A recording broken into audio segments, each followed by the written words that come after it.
के साथ कोई दूसरा मसला नहीं है, कोई प्रोसीजर्स के ऊपर हम मानते हैं जी, नहीं मानते। अल्लाह की वादा-नीयत को तो ज्यूस भी मानते हैं, अल्लाह की वादा-नीयत को तो हमारे क्रिश्चियन भाई भी मानते हैं, वो भी मानते हैं अल्लाह की बात। उनके साथ हमारा डिफरेंस कहाँ आ गया कि कुरान, उनके साथ हमारा डिफरेंस आ जाता है मैसेंजर से। लेकिन हमारा उनके साथ अभी कोई मसला नहीं। हमारे पाकिस्तान के बनने के पीछे टू नेशन थ्योरी थी, और उनमें जो हमारे प्रॉब्लम आ रहे थे वो ये कि हम उनके साथ सदियों रहे, उनके साथ कई सदियां रहे उनके साथ, ना तो उनकी डाइवर्सिटी में चेंज आया, ना हमारी वैल्यूज चेंज हुई, क्योंकि हमारी वैल्यूज हम समझते हैं कि आफाकी हैं, ये नाजर हुई, और वो कहते हैं कि हमारी आफाकी। तो हम आपस में कभी इकट्ठे नहीं हो सके, रहने के बावजूद एक जैसे नहीं हो सके, हमारी सारी वैल्यूज डिफरेंट है। तो सबसे पहले हमारा जो बिजनेस डिफरेंस है वो है फिर दूसरा डिफरेंस है कुरान। इसके बाद हमारा जो बहुत बड़ा हमारा डिफरेंस है वो है कल्चरल, बल्कि मैं डिफरेंस ही करूँगा, रिलीजियस नेशनलिज्म ज़्यादा अच्छा लगेगा, फिर कल्चरल नेशनलिज्म।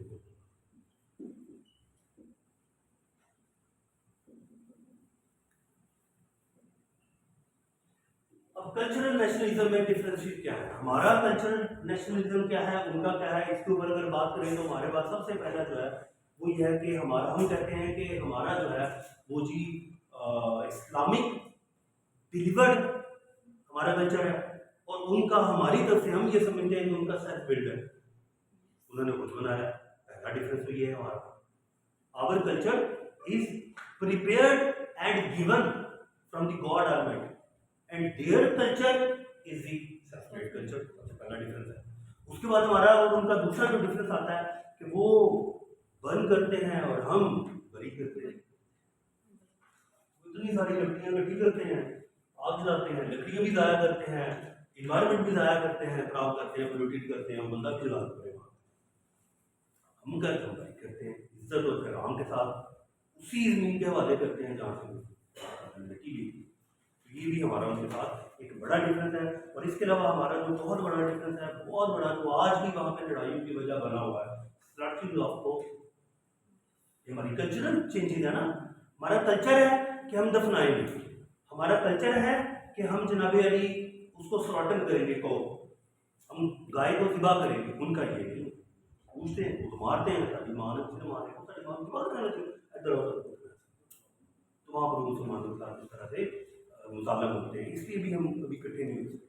तो ये, और इसके अलावा हमारे पास हमारा और उनका जो बहुत बड़ा एक और डिफरेंस है, दैट इज सती।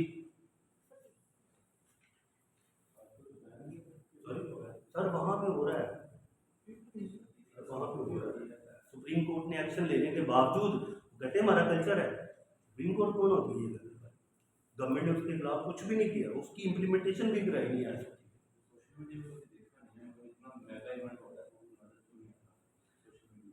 सर वो सोशल मीडिया, देखिए मेरा ये अपना ख्याल है कि सोशल मीडिया किसी भी कंट्री का कंट्रोल मीडिया होता है, जिसकी भी आप क्रिएट करना चाहें तो, और वो सारे के सारे, चाहे सोशल मीडिया इन्फ्लुएंसर्स हैं या उनके अपना कोई पब्लिक मीडिया है, सब कहते हैं, उनका ये फेथ है कि सत्य जो है हमारी सोशल वैल्यू है, इसको कभी नहीं छू सकते। और हो रही है यार, मतलब अगर आपने रिसेंट एक आने वाली एक सीरीज है, बल्कि एक मूवी है नेटफ्लिक्स पे, लापता लेडी, जी जी, बड़ी बेस्ट एग्जांपल, लड़का और लड़की दोनों की मूवी देखें तो उसमें कोई वो नहीं है, मतलब कि ना ही कोई थ्रिल है, ना ही कोई एडवेंचर है, ना ही कोई एक्शन है। मुझे लगा कि मैंने उनकी थोड़ी सी पढ़ी कि यार ये इंटरेस्टिंग है, ये कल्चरल है, तो मैंने कल्चरल देखती हमारा अभी तो की वैल्यूज का हिस्सा है। खैर मैं अभी की बात नहीं करता, मैं तो बात कर रहा हूँ जब हमें पाकिस्तान बना, उस वक्त तो उनका 100% वैल्यू थी ना। तो ये है कि हमारी कौन सी रिलीजियस कल्चरल वैल्यूज हैं जो उनसे डिफरेंट है। तो इसके अलावा हमारी सोशल वैल्यूज जो है वो भी डिफरेंट है। सोशल वैल्यूज बहुत ज़्यादा सारी डिफरेंट, सोशल नेशनलिज्म, नाम हेडिंग डिफरेंट होगी लेकिन स्टैंडर्ड होगी, तो आपको अट्रैक्ट करेगी, उस आपकी राइटिंग उसको अट्रैक्ट करेगी। सोशल वैल्यूज ऐसी जो आपकी नज़र में थोड़ी उनसे हमारी उस वक्त डिफरेंट होता है। सबसे पहले मेरी नज़र में सोशल वैल्यूज जो है, पहले तो ये बात है कि हम देखें इतना अरसा साथ रहने के बावजूद इसलिए भी एडजस्ट नहीं हो सके एक दूसरे के साथ, हमारी सोशल वैल्यूज बिल्कुल डिफरेंट है। हम सोशली पर इकट्ठा होते ही तब हैं जब सोशल वैल्यूज सेम हो जाए। इकट्ठा रहना ही तब माफक आ जाता है, रास आ जाता है, हमें सूट करता है जब हमारी सोशल वैल्यूज जो है वो क्या हो जाती है, सेम हो जाती है। लेकिन हमारी सोशल वैल्यूज कभी सेम हो ही नहीं पाई। और सोशल वैल्यू के सेम ना होने की वजह, लाइक सोशल वैल्यूज क्या, हमारा खाना, हमारा लिबास, हमारा मिलना, हमारा सलाम करना, हमारे इवेंट्स, हमारे हीरोज, बेस्ट थिंग्स। तो हमारी सोशल सारी चीजें हमसे डिफरेंट है, ठीक है। डू राइट, ये हमारा हमारा सोशल नेशनलिज्म। सोशल नेशनलिज्म के बाद हमारे पास जो एक और इम्पोर्टेंट इसकी नेशनलिज्म है वो है जी इकोनॉमिक नेशनलिज्म।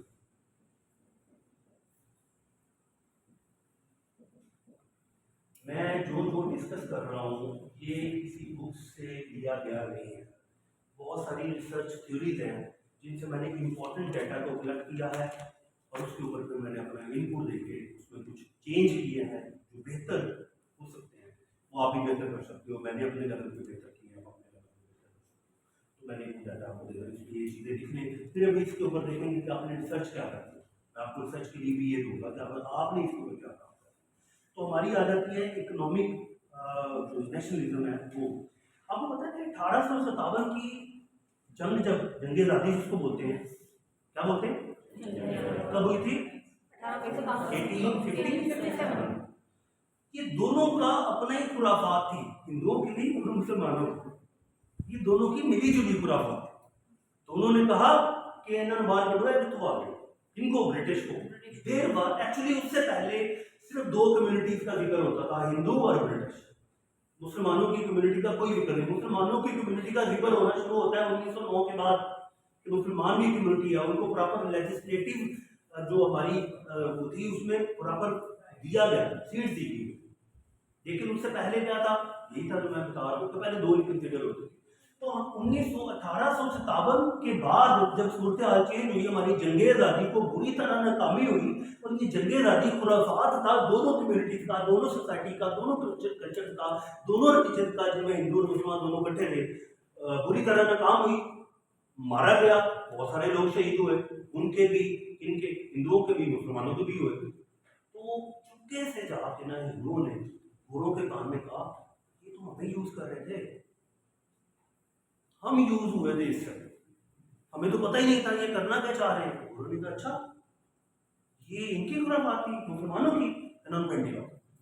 पेंटी कैसे लगाई, पेंटी इस तरह लगाई, इस तरह सफर किया, उनके तमाम इकोनॉमिक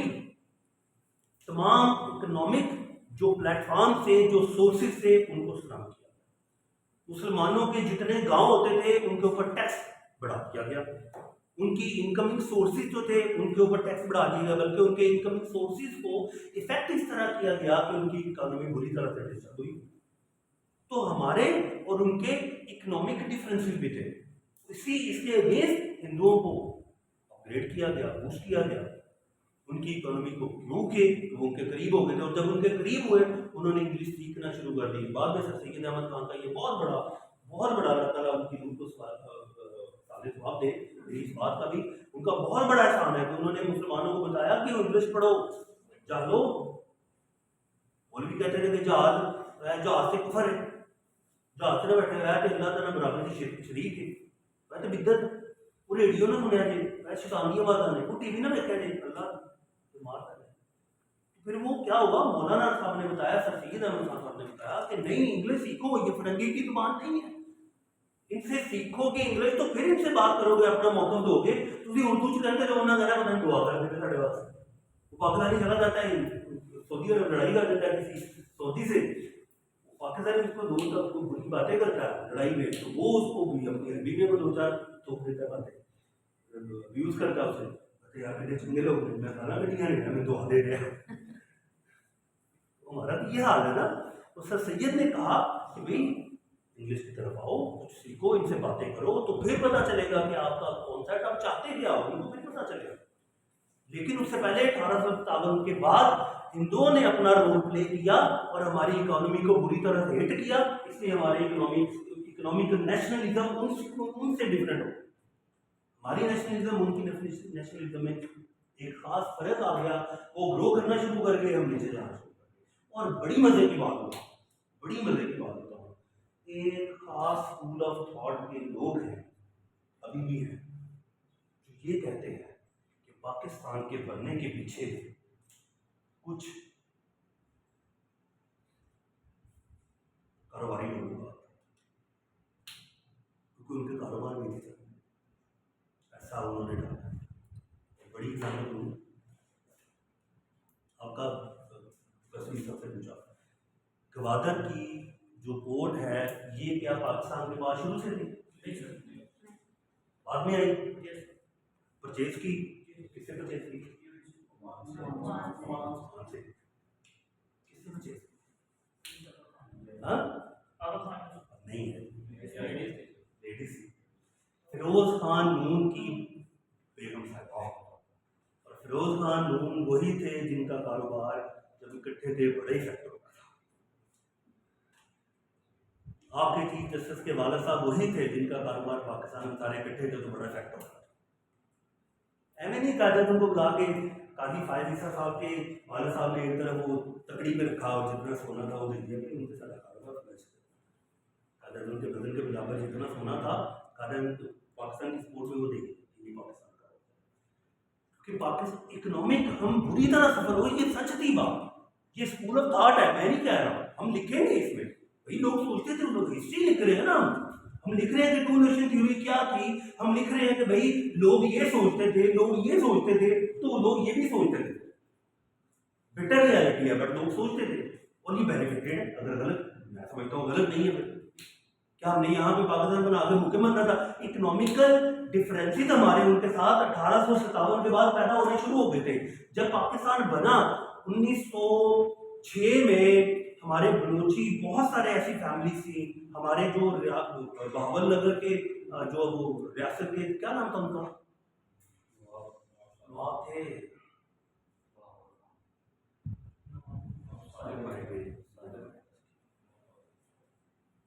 उन्होंने बड़ी सपोर्ट की थी, उनका बड़ा लॉस था, क्योंकि पूरे सब कॉन्टिनेंट में इंडियन जितनी भी जो बिजनेस थे, हिंदुओं के जितने बिजनेस थे, वो सारे फ्लरिश हो रहे थे, और पाकिस्तान जो मुस्लिम थे उनके बिजनेस पूरी तरह अफेक्ट हो रहे थे। तो हमारा इकोनॉमिकल नेशनलिज्म भी उनसे डिफरेंट हो, एक और उनकी तरफ से ऐड हो।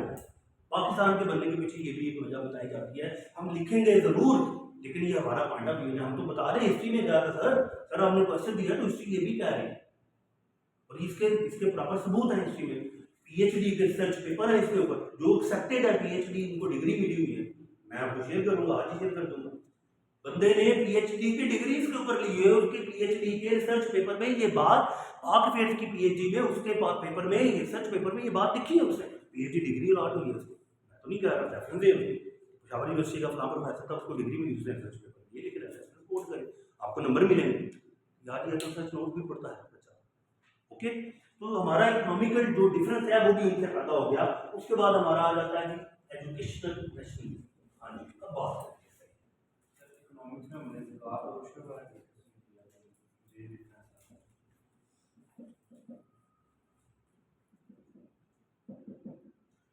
इकोनॉमिक में ज़कात और उशर, इनफैक्ट इस टॉपिक में बनता है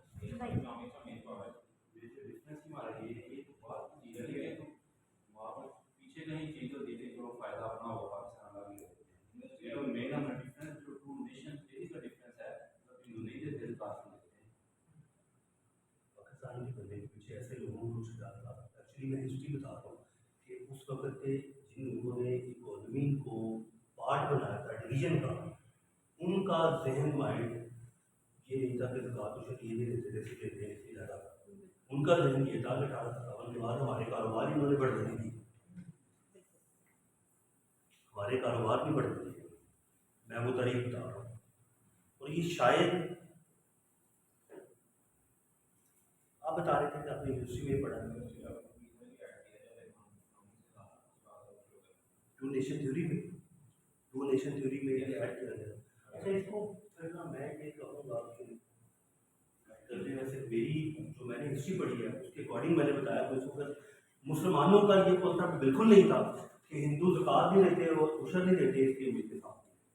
ये वाला पॉइंट जब ऐड हुआ ना, ये वाला जब पॉइंट ऐड हुआ तो उनका सोल पर्पज ये था, कि हमारे कारोबार हिट हो, अगर इकट्ठे रहे तो हम मर जाएंगे, हमारे कारोबार बिल्कुल खत्म हो जाएंगे, या तो हमें रिलीजन कन्वर्ट करना पड़ेगा कारोबार को हिट करने के लिए, या फिर हम मर जाएंगे।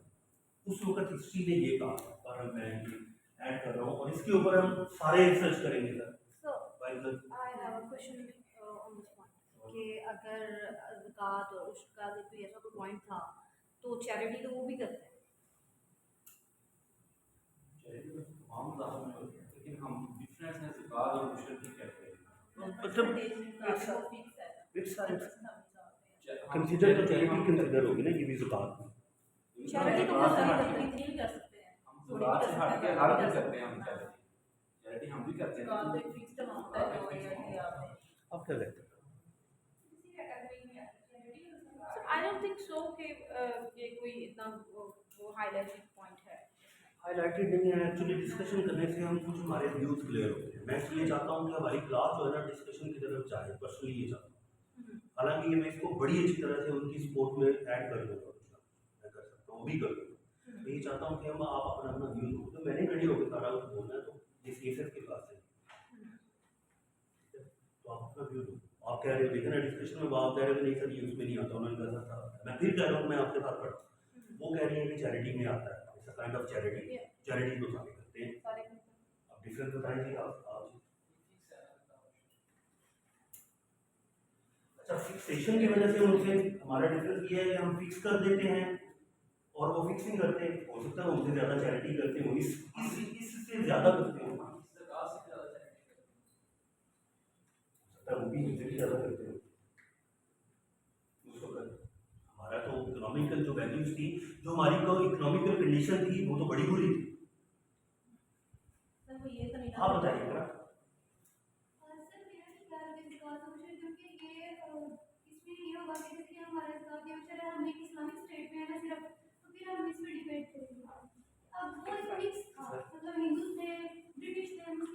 मैं ना उस वक्त की जो रियलिटी थी ना, हम बोल और उस वक्त रियलिटी ये थी कि हम ज़कात बहुत माइनर लेवल पे जाके खड़ा था। पहले तो हमारे बेसिक जो बिलीफ थे ना वो हिट हो रहे थे, बेसिक बिलीफ हिट हो रहे थे, हमारी बेसिक लिविंग हिट होना शुरू हो गई, भाई हमारी एजुकेशन हिट होना शुरू हो गई, हमारी तौहीद हिट होना शुरू हो गई, हमारी जनाब अली हिस्टोरिकल एविडेंस है तो बात दूर है, कल्चरल नेशनलिज्म हमारी हिट होना शुरू हो गई, हमारी जनाब इकोनॉमिकल सोशल वैल्यूज हिट होना शुरू हो गई, एजुकेशनल वैल्यूज हिट होना शुरू हो गई। फिर अगर जाके कहीं पर हम देखेंगे ज़कात को तो बनना है, कौमियत बनेगी तो बर्बादी इसका होगा। और रियलिटी तारीख में ज़कात को लेके उस वक्त भी कोई कॉन्सेप्ट नहीं था जब नेशन टू नेशन डिवाइड हो गए। इस पे हमारा एक दफा भी उनके साथ तबसरा तकरार या लड़ाई नहीं हुई। हज़रत उमर फारूक रज़ी अल्लाह तआला अन्हु के दौर के बाद ज़कात पे किसी अंदाज़े बोलने लगा, ये अभी इस्लामिक स्टेट है कौन काम कर खड़ा करेंगे, मैं मेरा आपने चाहिए वो खड़ा करेंगे कि हम बिल्कुल गिन के एग्जैक्ट लगा दें। आप क्या करेंगे?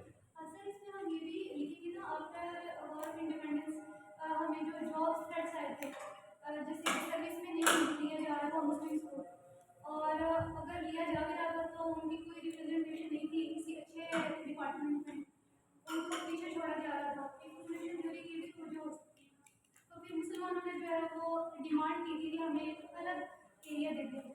ये बुक कर सकते हैं बिल्कुल, इट्स अ गुड पॉइंट कि जब पाकिस्तान पहले जब यूनिवर्सिटी थ्योरी का था तो उसमें जब ये 1857 की बात आई और इंग्लिश की बात आई ना, तो इंग्लिश जो गोरे थे उन्होंने बेहतर एडमिनिस्ट्रेटिव पोस्ट के ऊपर, वैसे ये किसी और क्वेश्चन में डिस्कस करना हमने, बेहतर एडमिनिस्ट्रेटिव पोस्ट के ऊपर हिंदुओं को रख दिया था और मुसलमानों को अगर कोई सरकारी जॉब मिली थी तो वो बड़ी लोअर लेवल की थी और वो सफ़र और ज़्यादा, इवन के शायद उधर उस वक्त हिंदू और जो मुसलमान थे उनका जो एजुकेशनल जो स्टेटस था वो सेम होता था। वहीं पर हिंदू को अच्छी जॉब एडमिनिस्ट्रेटिव पे दी जाती थी और मुसलमान को बड़ी जॉब दी जाती थी। अगर हम इकोनॉमिक नेशनलिज्म की जगह इकोनॉमिक क्राइसिस करें, हम डिफरेंस की बात करें वो चीज़ तो हम डिस्कस होगी नहीं, हम क्राइसिस नहीं कर रहे, डिस्कस हम कर रहे हैं डिफरेंसेस। डिफरेंसेस के लिए मुझे लगा कि नेशनलिज्म ज़्यादा, क्योंकि दो नेशंस हैं जो आपस में फाइट करते हैं कि हमारा उनसे डिफरेंस क्या है और उनका हमसे डिफरेंस क्या है, तो नेशनलिज्म ज़्यादा सूट वर्क करता है ज़्यादा नज़दीक सर। इसको इतना माइनर लेवल पे लेके जाते हैं ज़कात और इश्यूज को, इसको क्या हम इकोनॉमिक की बजाय जो रिलीजियस नेशनलिज्म उस पे ले जाते हैं कि हम अपने मतलब की बेहतरी के लिए, लोअर लेवल की बेहतरी के लिए दूसरे प्रति के लिए हम ज़कात वगैरह देते हैं, जबकि वो तो सूद ये रिलीजियस पे लेके जा सकते हैं, हाँ, बिल्कुल इसमें ये रिलीजियस पे लेके, क्योंकि ये हमारा रिलीजियस फैक्टर है, वो सूद लेके मजीद बराबर करते हैं कि वहाँ ये रिलीजियस फैक्टर में कंसिडर करते हैं। लेकिन फिर मैं ये कह रहा हूँ कि मैं बात कर रहा हूँ आज की नहीं, मैं बात कर रहा हूँ उस वक्त जो मामला थे, जो क्रिटिक्स हमें फेस करने पड़े थे, मैं उस वक्त की बात कर रहा हूँ, ये बात कर रहा हूँ। ओके, इसके बाद हमारे पास आ जाता है एजुकेशनल नेशनलिज्म। तो मैंने भी बताया कि पढ़ने का तो मुसलमानों को पढ़ाई से तो बहुत दूर कर दिया। सर सैयद अहमद खान ना आते तो हम कभी भी अंग्रेजी ना सीखते, पढ़ते ना, और फिर उन्होंने फाइट की कि हमें एडमिनिस्ट्रेटिव लेवल पे अच्छी पोस्ट चाहिए, उनकी वजह से अच्छी पोस्ट मिली। तो educational nationalism to be research, मैं अभी ये लिखूंगा कि आप लोगों ने रिसर्च किसके ऊपर और इसका तरीका फिर क्या चला दूसरे। इसके बाद हमारी बारी आ जाती है एजुकेशनल नेशनलिज्म के बाद, that is the political nationalism. Political nationalism में सिंपल सी बात है, हम चाहते थे कि हमें 2/3 मेजोरिटी के जो इलाके हैं वो दिए जाए, हमें जो इलेक्शन है वो 2/3 मेजोरिटी में दी जाए। पॉलिटिकल सीट्स इतनी मुसलमानों की बनती थी जहां मेजोरिटी थी वो नीचे देते। तो पॉलिटिकल नेशनलिज्म में भी हमारा ये लेजिस्लेटिव असेंबली में हमें सीट नहीं मिलती, कादर में तो पहली दफ़ा मिली, उससे पहले मुसलमानों की एक सीट का नाम बताया जो लेजिस्लेटिव असेंबली में मिली होती हो ब्रिटिश गवर्नमेंट। हिंदू भी ये चाहते थे कि हम सारे हिंदू जो है वो डोमिनेंट है, ज़्यादा नंबर में है, तो इसलिए सारे के सारे जो है ना हमारी मेजोरिटी है, हमारी ठीक है ऐड करने को। फायदा भी तब इसलिए नहीं थी क्योंकि वो कांग्रेस का हिस्सा थे। दैट्स द थिंग, कायद आज़म को लेजिस्लेटिव असेंबली में सीट इसलिए मिली थी क्योंकि वो कांग्रेस का हिस्सा था, और फिर उसके बाद वो ऑल इंडिया मुस्लिम लीग में गए, तो उनकी जो कंट्रोवर्सी उनकी उसके ऊपर हुई नेहरू के साथ। नेहरू ने लखनऊ पैक्ट में ये क्या बोल दिया, नेहरू साहब ने लखनऊ पैक्ट में मुसलमानों को बिल्कुल उनके जो जितने भी, जब जैसा कि बंगाल की डिवीजन जो थी वो मुसलमानों के लिए बड़ी फेवरेबल थी, बाद में इन्वर्ट हो गई उनको, क्योंकि हिंदुओं को पता था कि मुसलमान इससे फायदा पहुंचेगा, उन्होंने उसको कैंसिल करवा दिया, इन्वर्ट करवा दिया वापस। तो ये हमारी पॉलिटिकल जो है वो नेशनलिज्म भी इफेक्ट हो गई थी वहाँ पे। हम चाहते थे कि हमें एक ज़्यादा कंट्री जो है वो ज़्यादा नेशन जो है वो हमें मिले। इसी तरह जो इम्पोर्टेंट इसमें आ जाती है एक और, वो है जो भी डिस्कस भी हुई है, वो है हिंदी उर्दू कंट्रोवर्सी। बहुत हाईलाइटेड चीज़ है, इसके पीछे भी बिटर पास्ट है, बिटर हिस्ट्री है, अगर वो भी डिस्कस करें बड़ी लंबी बात चलेगी। मैं बड़ी बड़ी ऐसी चीज़ें आपके नॉलेज में ऐड करूँगा कि आप करके बाकी नहीं होता है। बात करते हैं हिंदू, कहते थे कि यार ये हमारा जो है ना मुसलमान ये हिंदी को जो है ना हिंदी ही बोलेंगे, और इनका उर्दू है वो क्या ट्रांसक्रिप्ट कहते हैं, स्क्रिप्ट जो है वो भी उर्दू हिंदी हो, जबकि मुसलमान जो थे वो उर्दू बोलते थे, उर्दू लिखते थे, हमारा स्क्रिप्ट जो है वो पर्शियन और अरबिक था। तो ये भी हमारा उनके साथ कंट्रोवर्सी चली कि नेशनलिज्म में लैंग्वेज कौन सी अडॉप्ट की जाए। दे फोर्स टू अडॉप्ट दी हिंदी, और हिंदी में वो संस्कृत, उनका जो स्क्रिप्ट था वो संस्कृत, वो चाहते थे कि उर्दू भी संस्कृत में आए, संस्कृत में आए स्क्रिप्ट, और जो हिंदी है उसको अडॉप्ट करेंगे। लेकिन उर्दू जो हमारी टोटल वो उसका जो स्क्रिप्ट था वो जाता था किसके ऊपर, पर्शियन के ऊपर। हिंदी जो थी मूव्स टू दी स्क्रिप्ट जो है हिंदी स्क्रिप्ट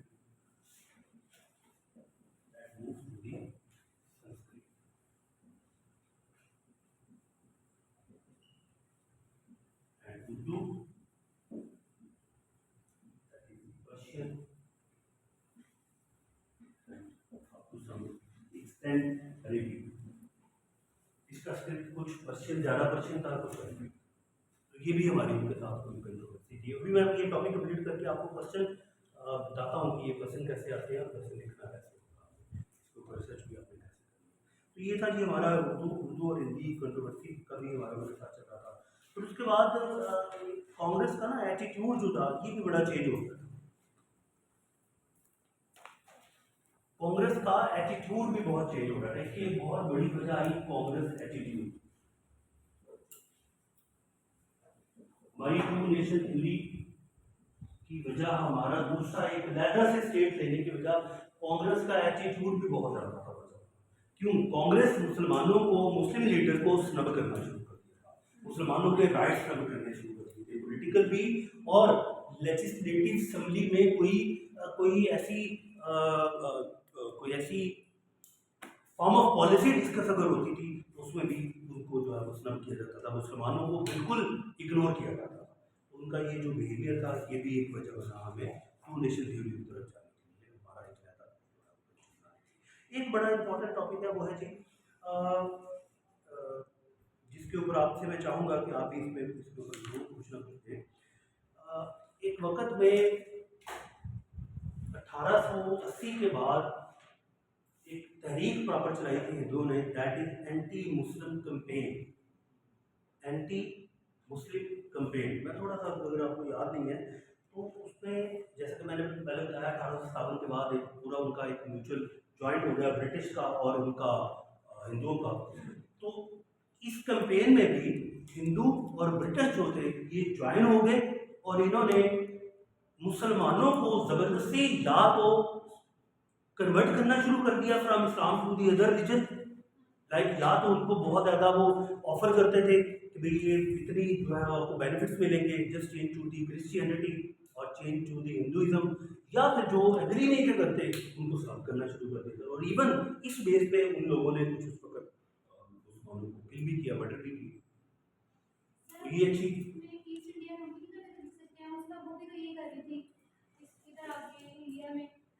क्रिश्चियनिटी की तरफ जो मुस्लिम्स को और हिंदूज को फोर्स कर रही थी कि वो इस्लाम को क्रिश्चियंस को जो उनके साथ जो वो इस तरह की हम मेंशन कर सकते हैं इस वीडियो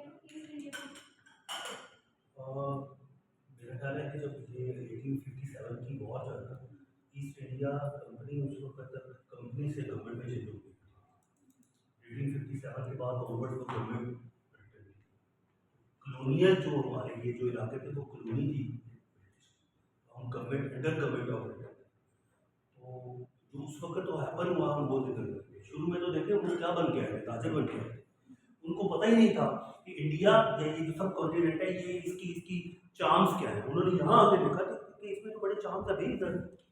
फिर उन्होंने पीछे जाओ और वाकई में वो ताजर थे जो पहले आए थे, वाकई में वो चाय पत्ती चीनी के जो भी थे वो ताजर थे। उन्होंने पीछे जाके गवर्नमेंट को बताया, कंपनी ने बताया, वो कंपनी थी प्रॉब्लम, कंपनी ने जाके पीछे गवर्नमेंट को, ब्रिटेन गवर्नमेंट को बताया यार वो तो बड़ा अच्छा खिता है, वहाँ से तो बड़ा रेवेन्यू जनरेट हो सकता है, इतनी बड़ी टेरिटरी है और कोई बर्फबारी नहीं होती, कोई वहाँ पे सारा साल बर्फ नहीं रहती, मतलब सारे इलाके वहाँ पे, चारों मौसम है वहाँ पे, अच्छा ऐसा कुछ है। और वो ऐसा सा इन्वेट करते, they were the invader later on, not the, पहले तो ताजर ही थे, उनका काम ये था कि तजारत करें। तो ये हमारा जी एंटी मुस्लिम कैंपेन भी, इसको हम ऐड करेंगे और इसके ऊपर आपने इस टॉपिक के ऊपर भी रिसर्च करनी है, एंटी मुस्लिम। आपकी हर हेडिंग इस वक्त, आपकी हर हेडिंग इस वक्त, हर हेडिंग जो है वो कहीं ना कहीं से किसी न किसी लेवल पे रिसर्च टॉपिक, उसको रिसर्च टॉपिक, रिसर्च रिपोर्ट बनाने का तरीका भी मैं आपसे शेयर करूंगा कि कैसे बनेगा। इसके अलावा हमारे पास जी अब एंटी मुस्लिम कैंपेन की वजह भी थोड़ी सी डिस्कस कर रहे हैं। एंटी मुस्लिम कैंपेन की वजह ये थी कि हमारे बाकी में हिंदुओं से, क्रिश्चियन से बिल्कुल डिफरेंट थे हमारे बिलीफ, जो हमने वहाँ डिस्कस किए, वैल्यूज डिफरेंट थी, हमारे डिस्टिंक्शन थी, प्रिंसिपल थे, कि सारा कुछ डिफरेंट था। और उन्होंने कहा अच्छा यार ये तो बहुत डिफरेंट है लोग, तो फिर इनको थोड़ा ना हम सब करते हैं। और वैसे ही हिंदू जो थे शाप थे, हम लोग उस तरह शाप नहीं थे, हम कहते थे कि हमारा अफाकी की मदद है, अल्लाह की मदद आएगी हमें, ये बड़ा हमारा मसला था ना कि अल्लाह की मदद आएगी तो जितना मर्जी मार लो। अब वो है बेटर, लेकिन फलस्तीन में क्या हो रहा है, उनको अभी भी इस बात का यकीन है कि अल्लाह की मदद आएगी। यार आएगी, तो नहीं है, लड़ना तो 313 और 1200 हो तो लड़े ना। वो जो 30,000 लोग या 40,000 लोग अब तक मर चुके हैं, जिनमें 18-20,000 नौजवान है, अगर तो वो नौजवान लड़के मर जाते हैं, शहीद हो जाते हैं। दुआएं कर करके मस्जिद अक्सा में खड़े हो के दुआएं कर करके मरने से बेहतर नहीं है कि वो शहीद होते हैं, लड़ते 2-4 उनके मारते आप मर जाते हैं। इस्लाम की जो शिद्दत है, इस्लाम की जो शिद्दत है, हरारत है जो इस्लाम की, वो तो ये कहती है ना कि हम एक, और यकीनन अगर मैं अपनी लड़ाई लड़ूं तो शायद मैं किसी को नहीं मार सकूंगा, अगर मैं मजहब की लड़ाई लड़ूं तो मैं 4 को मार के मर जाऊंगा, क्योंकि मुझे मजहब जो है वो हिद्दत देता है, एक तपश देता है, अपनी कुदरती तपश होती है वो वहां पे दुआई करूंगा, मतलब करो पंप आता है ठाव मार, लाइक व्हाट इज दिस। अगर रियल ग्राउंड में देखा जाए तो इसके ऊपर भी बड़ी ज्यादा डिफरेंट स्कूल ऑफ थॉट है, लोग बहुत डिफरेंटली, मैंने भी इसके ऊपर सर्च किया है, चीजें बहुत डिफरेंट है क़यामत को लेकर, क़यामत की निशानी में जिसको लेकर इस्लामिक टॉपिक है, मैं नहीं जाऊँगा, लेकिन तो वहाँ पर भी ये जो हमारे बिलीफ थे, ये जो चीज़ें थी, वो चीज़ जनाब यही थी कि ये हमारा जो इसका जो एंटी मुस्लिम कैंपेन थी, एंटी मुस्लिम कैंपेन में भी उन लोगों ने यही कहा कि चलो या अल्लाह मदद आएगी, हमें इससे चीज़ है। उन्होंने कहा नहीं बेटा, ये पॉलिसी होगी, कोई ना कोई साजिश करेंगे तुम्हारे खिलाफ, इंशाल्लाह आपको आगे नहीं आने देंगे। और एंटी मुस्लिम कैंपेन में वो कामयाब हुए क्या नहीं हुए, ये सारी बातें क्या लेकर की हैं, ये अपना हमारी लैंग्वेज को सर्व करने की कोशिश की, हमारी पॉलिटिकल जो है वो वैल्यूज को, हमारी पॉलिटिकल आइडेंटिटी को सर्व करने की कोशिश की, हमारी एजुकेशनल आइडेंटिटी को सर्व करने की कोशिश की, हमारी इकोनॉमिक आइडेंटिटी को सर्व करने की कोशिश की। ये क्या था, एंटी मुस्लिम कैंपेन ही तो थी। और ये किस वजह से थी, इन मजबूत से कि हमारी ये चीजें उनसे बिल्कुल डिफरेंट है, और वो कहते हैं कि हमारी फॉलो करो, ठीक है। तो it's he part of discussion also, हम रियलिटी को कैसे फॉल्सिफाइड कर सकते हैं, रियलिटी यही है जो उन्होंने हमें मारा। नहीं हुआ था, लेकिन उसमें यह है कि वो गरीब लोगों को पैसे की कीमत लेकर एंटी मुस्लिम कैंपेन में बड़ा इवेंट, कैंपेन हाँ बड़ा नहीं है तो कैंपेन में पैसे कैंपेन इन चीजों को लेकर जा सकते हैं, कैंपेन ही हो सकती है। मतलब ये देखें, ये कैंपेन नहीं है, क्या इकोनॉमी को हिट नहीं किया गया और इसी चीज को लेकर किया गया। सर इसी कंप्लेंट को फोर्स करने के लिए बनाई गई थी, एंटी मुस्लिम कैंपेन यही तो भी क्या क्या बनाई गई थी, सर पूरी बाइंडिंग जो हाँ जी, स्टेप बाय ये स्टेप तो एंटी मुस्लिम ही था ये सारा कुछ जो चल रहा है, कि हमारी इकोनॉमी को हिट किया गया, हमारी सोशल नॉर्म्स को हिट किया गया, हमारी एजुकेशनल नॉर्म्स को हिट किया गया, हमारी पॉलिटिकल नॉर्म्स को हिट किया गया, हमारी लैंग्वेज को हिट कर दिया गया, और फिर हमारी जो है वो ये कांग्रेस का एटीट्यूड भी इसका फैक्टर बना। ये कैंपेन ही थी एक पूरी होकर चली, इसमें ये सारी चीज़ को हिट किया, और हम पुट कर सकते हैं, बल्कि यहाँ पे पुट करके एंटी मुस्लिम कैंपेन के नीचे ये सब एडिट बना, बस और खूबसूरत हो गया। क्या ख्याल है मंजूला, अगर एंटी मुस्लिम कैंपेन को यहाँ लिखें और ये सब एडिट बना क्वेश्चन की और खूबसूरती है, डिवीजन सेग्रीगेशन होती है, अगर क्वेश्चन आता है ये सेग्रीगेशन का बेहतरीन एक तरीका होगा। इसके अलावा और भी रीजन थी, एक और रीजन थी जिसका जिक्र भी आता है, हिंदू बिट्रेड मुस्लिम, हिंदुओं ने मुसलमानों को बेट्रे नहीं किया, किस पॉइंट पे किया था? सर 1957 में भी ऐसे ही उन्होंने किया था, लड़े दोनों थे लेकिन ब्लेम पाकिस्तान को किया गया। हिंदुओं ने मुसलमानों को बेट्रे किया, दोनों की पॉलिसी सेम थी, दोनों ने प्लान करके आज़ादी की जंग शुरू की, बाद में वो पीछे, और बाद में वो जनरली पीछे हटे, और सफर पता कौन हुए थे, मुसलमान और सिख, मुसलमान सफर हुए और सिख सफर हुए, वो पीछे हटे, हिंदू कौन पीछे हटे, बल्कि पीछे हटे ये नहीं कि पीछे हट के चुप करके बैठ गए ठीक है भाई ऐसे नहीं लड़ना, जाके उसके कान में कहते सारा इन्हों का जिक्र है, मुसलमानों ने सिखा मगर आया ऐसे हो गए बस, लेकिन इन्होंने लड़की उन्हें बड़ा रोका, ये क्या हो गया, बैठे दे बैटरी दी मुस्लिम, उन्होंने मुसलमानों को बैटरी किया। इसी तरह हमारे पास इसकी एक और बहुत बड़ी रीज़न आ जाती है कि मुस्लिम आइडेंटिटी को भी रिफ्यूज करना शुरू कर दिया, राइट, ये इसके ऊपर डिस्कशन है, रिफ्यूजल ऑफ, अभी इसको मैंने बताया भी है, मुस्लिम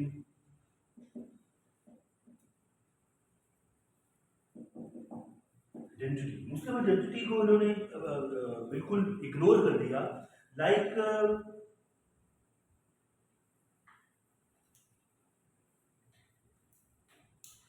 जो ब्रिटिश थे ना, ये पार्लियामेंटेरियन सिस्टम लॉन्च करना चाहते थे when they just left the subcontinent.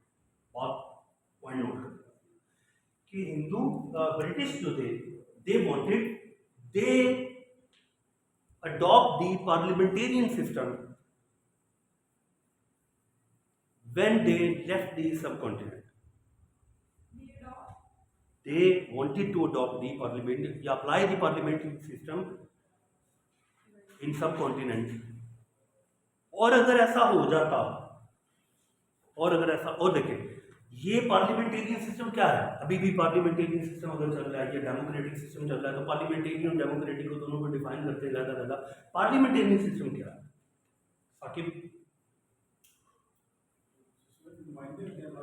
Majority होती है, नुमाइंदे होते हैं, जहाँ जहाँ जिसकी नुमाइंदगी है, मेजॉरिटी है, नुमाइंदे वहाँ से लिए जाते हैं। अब पार्लियामेंटेरियन सिस्टम में कहीं ना कहीं किसी ना किसी लेवल पे शायद अगर टू सेंस में अप्लाई हो जाता तो मुसलमानों को फायदा होता, लेकिन हिंदू ये बिल्कुल उनका क्लियर ये स्टांस था कि पूरे सब कॉन्टिनेंट में दो बस पार्टी है, कौन सी? पूरे, और दूसरी कौन सी? Hindu. They actually refuse to identify the presence of Muslim, मुसलमानों की एंटिटीज को बिल्कुल इग्नोर कर रहे थे।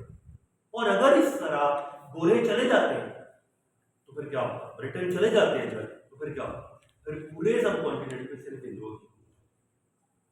इस तरह से उन्होंने इग्नोर किया, रिफ्यूज किया, किसको? मुस्लिम आइडेंटिटी को भी उन्होंने इग्नोर रिफ्यूज किया।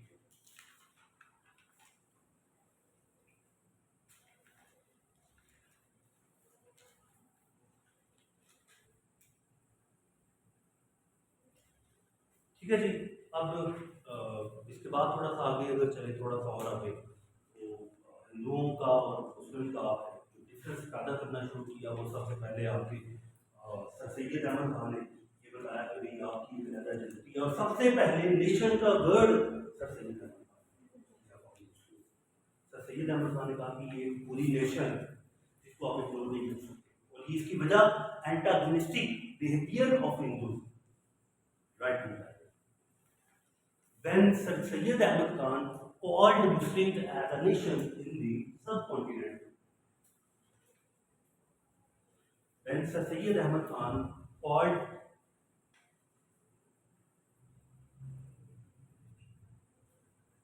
nation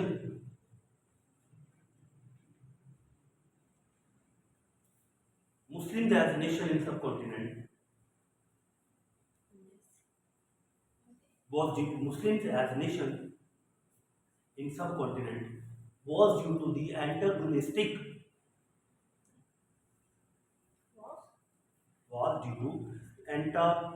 behavior of Hindu, antagonistic,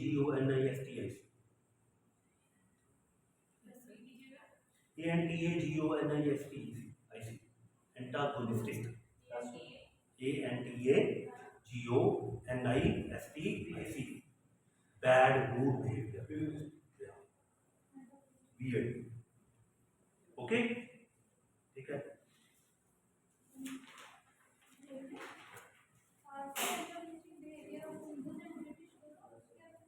actually Hindu थे, ब्रिटिश तो इस स्टेज पे जाके ऊपर बनना शुरू हुआ, और वाइसराय का अगर आप देखें तो 1908 के बाद जो वाइसराय थे चले, उनका एटीट्यूड टुवर्ड मुस्लिम बड़ा सॉफ्ट था, फिर और आगे से ये उनकी वीडियो। अच्छा, अब जरा थोड़ा मोहम्मद अली जिन्ना पे चलते हैं, ये इनको रेज कर सकते हैं, मैंने आप सेव करते हैं।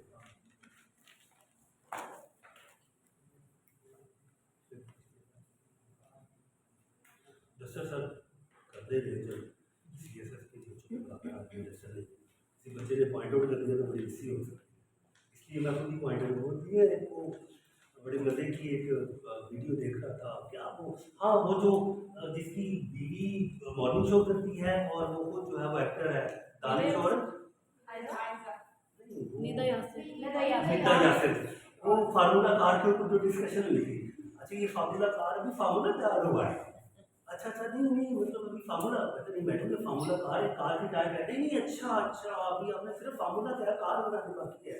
तो सबसे पहले इस बात को स्टार्ट पता किसी की, डॉक्टर के हस्बैंड, वो बड़ी अच्छी स्ट्रैटेजी कि बात मजाक में डाल दी उसने, वरना बड़ी खेम होती थी बात स्टार्ट में उसके हस्बैंड ने सबसे पहला वो जो भी टिकटॉक जो भी उसका वीलॉग या जो भी उसकी फनी वीडियो बना दी थी उसके हस्बैंड ने बनाई, ताकि ये बात मजाक में चली जाए। बात में इसलिए सब कह रहा हूँ कि उससे खुद ले ले मैं कह रहा हूँ, अगर किसी ने कहा तो वो फील होगा। डिफरेंस के मेरा बहुत चीज माइंड में थोड़ी सी आगे हुई है, उसमें अगर देखा जाए तो सिख बिरादरी और मुस्लिम बिरादरी इन दोनों का ज़्यादातर एग्रीकल्चर था आराम से, तो फिर दूसरी तरफ इन लोगों का मतलब ज़्यादा मुसलमानों का था, जट वगैरह मुसलमान जो थे वो बड़े जॉर्डी देखिए मुस्लिम बिरादरी सारी जट को उनसे जिम्मेदारी का समाज जो मुसलमान निकले तो सिखों में सीखना, तो तभी तो वो और वो पार्टीशन के बाद हुए, पूरी पार्टीशन के बाद मजबूरी में इसके बाद में करूँगा, उस पार्टीशन के बाद में करूँगा, मुसलमान सारे ताजर थे। ये क्यों इकोनॉमिक मैंने पॉइंट सब कॉन्टेंट प्रोसेस करेंगे जो that is an exception case कि कोई मुसलमान एग्रीकल्चर से बिलोंग करता था, मेजॉरिटी या तो वो शॉपकीपर थे, ताजर थे, वहाँ से इधर लेके आना, यहाँ से उधर लेके जाना, और उनकी तजारत को इफेक्ट किया आपके बुलेटिन ने और वो सफर हो गए। सारे जो इलाके पाकिस्तान में है, यहाँ पे बेस्ड लोग थे, वो सारे एग्रीकल्चर के पंजाब से शुरू कर दी यहाँ से कितनी तादाद है मुसलमान लोगों की? बहुत ज़्यादा सिखों की वहाँ से यहाँ से कितनी की लंबी तादाद थी, और यहाँ पर एग्रीकल्चर अगर आप ये कहें कि 100% एग्रीकल्चर को डिवाइड किया जाए तो 70% उन लोगों के पास थी। हम इनका तो कहते हैं एग्रीकल्चर, हम पहले दिन भी ताजर थे क्योंकि इस्लाम ने तजारत को फरोग ज़्यादा दिया था, हम ताजर थे और तजारत करते थे। अगर आपके पास इसका कोई रेफरेंस है तो करे, मैं तो क्योंकि आप बताइए आप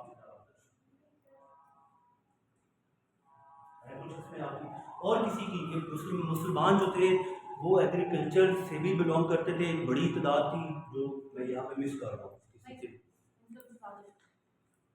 आपके नॉलेज में पूछो, आपके नॉलेज में पूछो।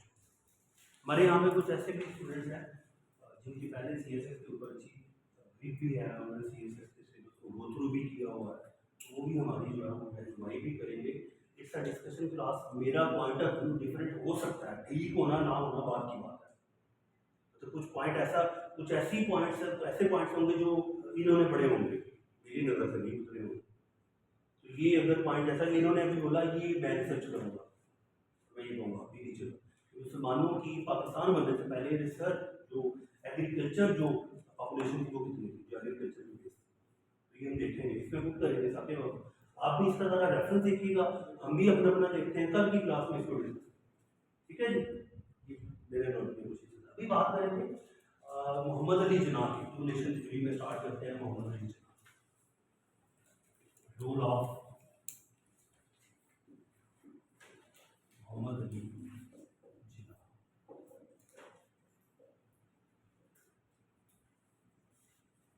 मोहम्मद अली जिन्ना ने अपना पॉलिटिकल कैरियर कब स्टार्ट किया, किसी को बताओ किस ईयर में स्टार्ट किया? सॉरी,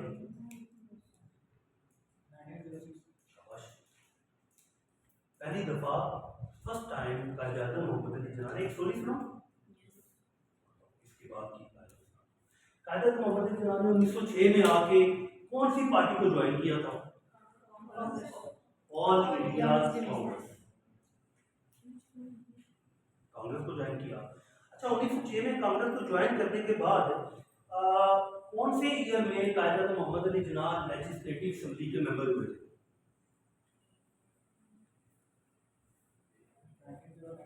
शाबाश, 1909, 1900। Right after 3 years national Congress की तरफ से कायद-ए-आज़म को मेंबर सेलेक्ट करवाया गया है जी लेजिस्लेटिव असेंबली।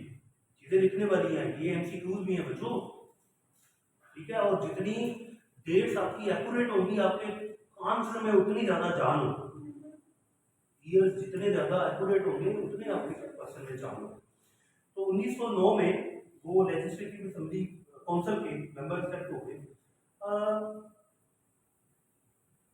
अब all India Indian national Congress के मेंबर भी थे, और meanwhile they get the membership of all India Muslim league किस ईयर में? 1913 के कायदे आजम या Mohammad Ali Jinnah get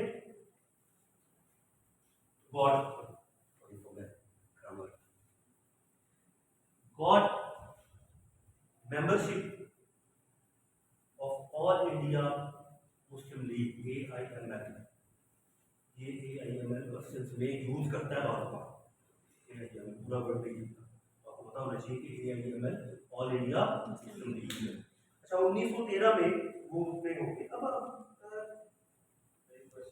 sir party के मैनिफेस्टो होते हैं कि आप एट अ टाइम एक पार्टी के मेंबर हो सकते हैं, और कांग्रेस के लिए बोले थे कि कांग्रेस के मेंबर हो सकते हैं, आप नहीं ऐसा नहीं, ऐसा जब कायदा आजम ने ये छोड़ा उसके बाद फिर कांग्रेस ने ये, जब कायदा आजम ने छोड़ दिया, आप इसकी उस वक्त का जो मैनिफेस्टो था वो भी गूगल पे पढ़ा, वो दोनों भी रखते शेयर कर दूँगा, ग्रुप में शेयर करूँगा, ग्रुप में है ना सारे, तो ग्रुप में नहीं है वो बता दी जगह से एक साथ वायर कर देंगे, ग्रुप में शेयर कर दूँगा। बिफोर 1930 से पहले वो फिर बाद, तो 1913 में उनकी मेंबरशिप होगी। लेकिन ऐसा क्या हुआ कि कायदे आजम का कांग्रेस से कॉन्फ्लिक्ट हो गया और उन्होंने उसको छोड़ दिया, क्या था ऐसा?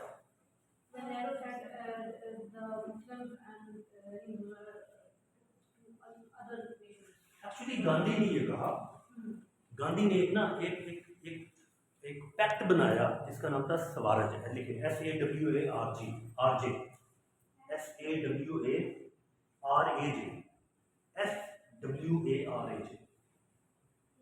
ऐसे था। इसका मतलब है self rule, meaning self rule, self rule Swaraj SWA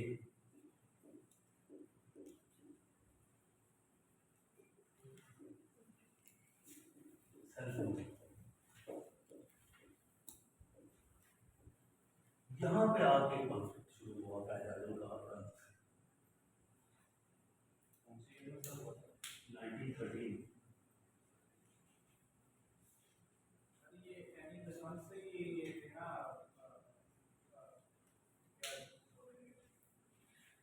admire कर रहे थे हाँ अरे ये है बल्कि नहीं।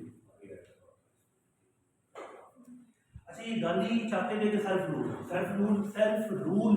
अब देखिएगा ये जो मैंने पहले बातें की है ना कि ये पाकिस्तान बनने का क्या कायदे आजम को भी तब तक नहीं था। कायदे आजम कहते थे कि नहीं, हम अंडर ब्रिटेन काम करते हैं, सेल्फ रूल नहीं करेंगे, ब्रिटेन हमारे ऊपर रूल करेंगे, बेहतर एडमिनिस्ट्रेटर हैं, बेहतर पॉलिसी मेकर हैं, they have a long history, इनकी बड़ी लंबी हिस्ट्री है एडमिनिस्ट्रेशन की, तो ये रूल करते हैं, हम इनके नीचे रहते हैं। कायदे उन्होंने वो तब भी ख्याल नहीं करा कि हमें नेशन चाहिए।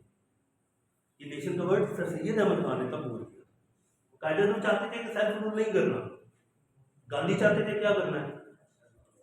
साकिब कुछ गलत है ऐड कर सकते हैं। देखिए it's not a class like कि मैं जो बता रहा हूँ तो वैसा ही है, थ्योरीज है, रिसर्च है, हिस्ट्री है।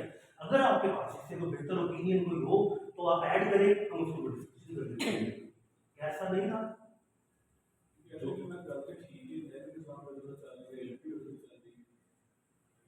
अच्छा वैसे आपस में गल है, तुम यकीन करो मैं भी यही चाहता था। अगर मैं भी उदों कायदा आजम होंदा ना, कायदा आजम नंबर 2 होंदा मैं, तो मैं पूरा रोल लाना सी कायदा आजम दे नाल खड़ो के।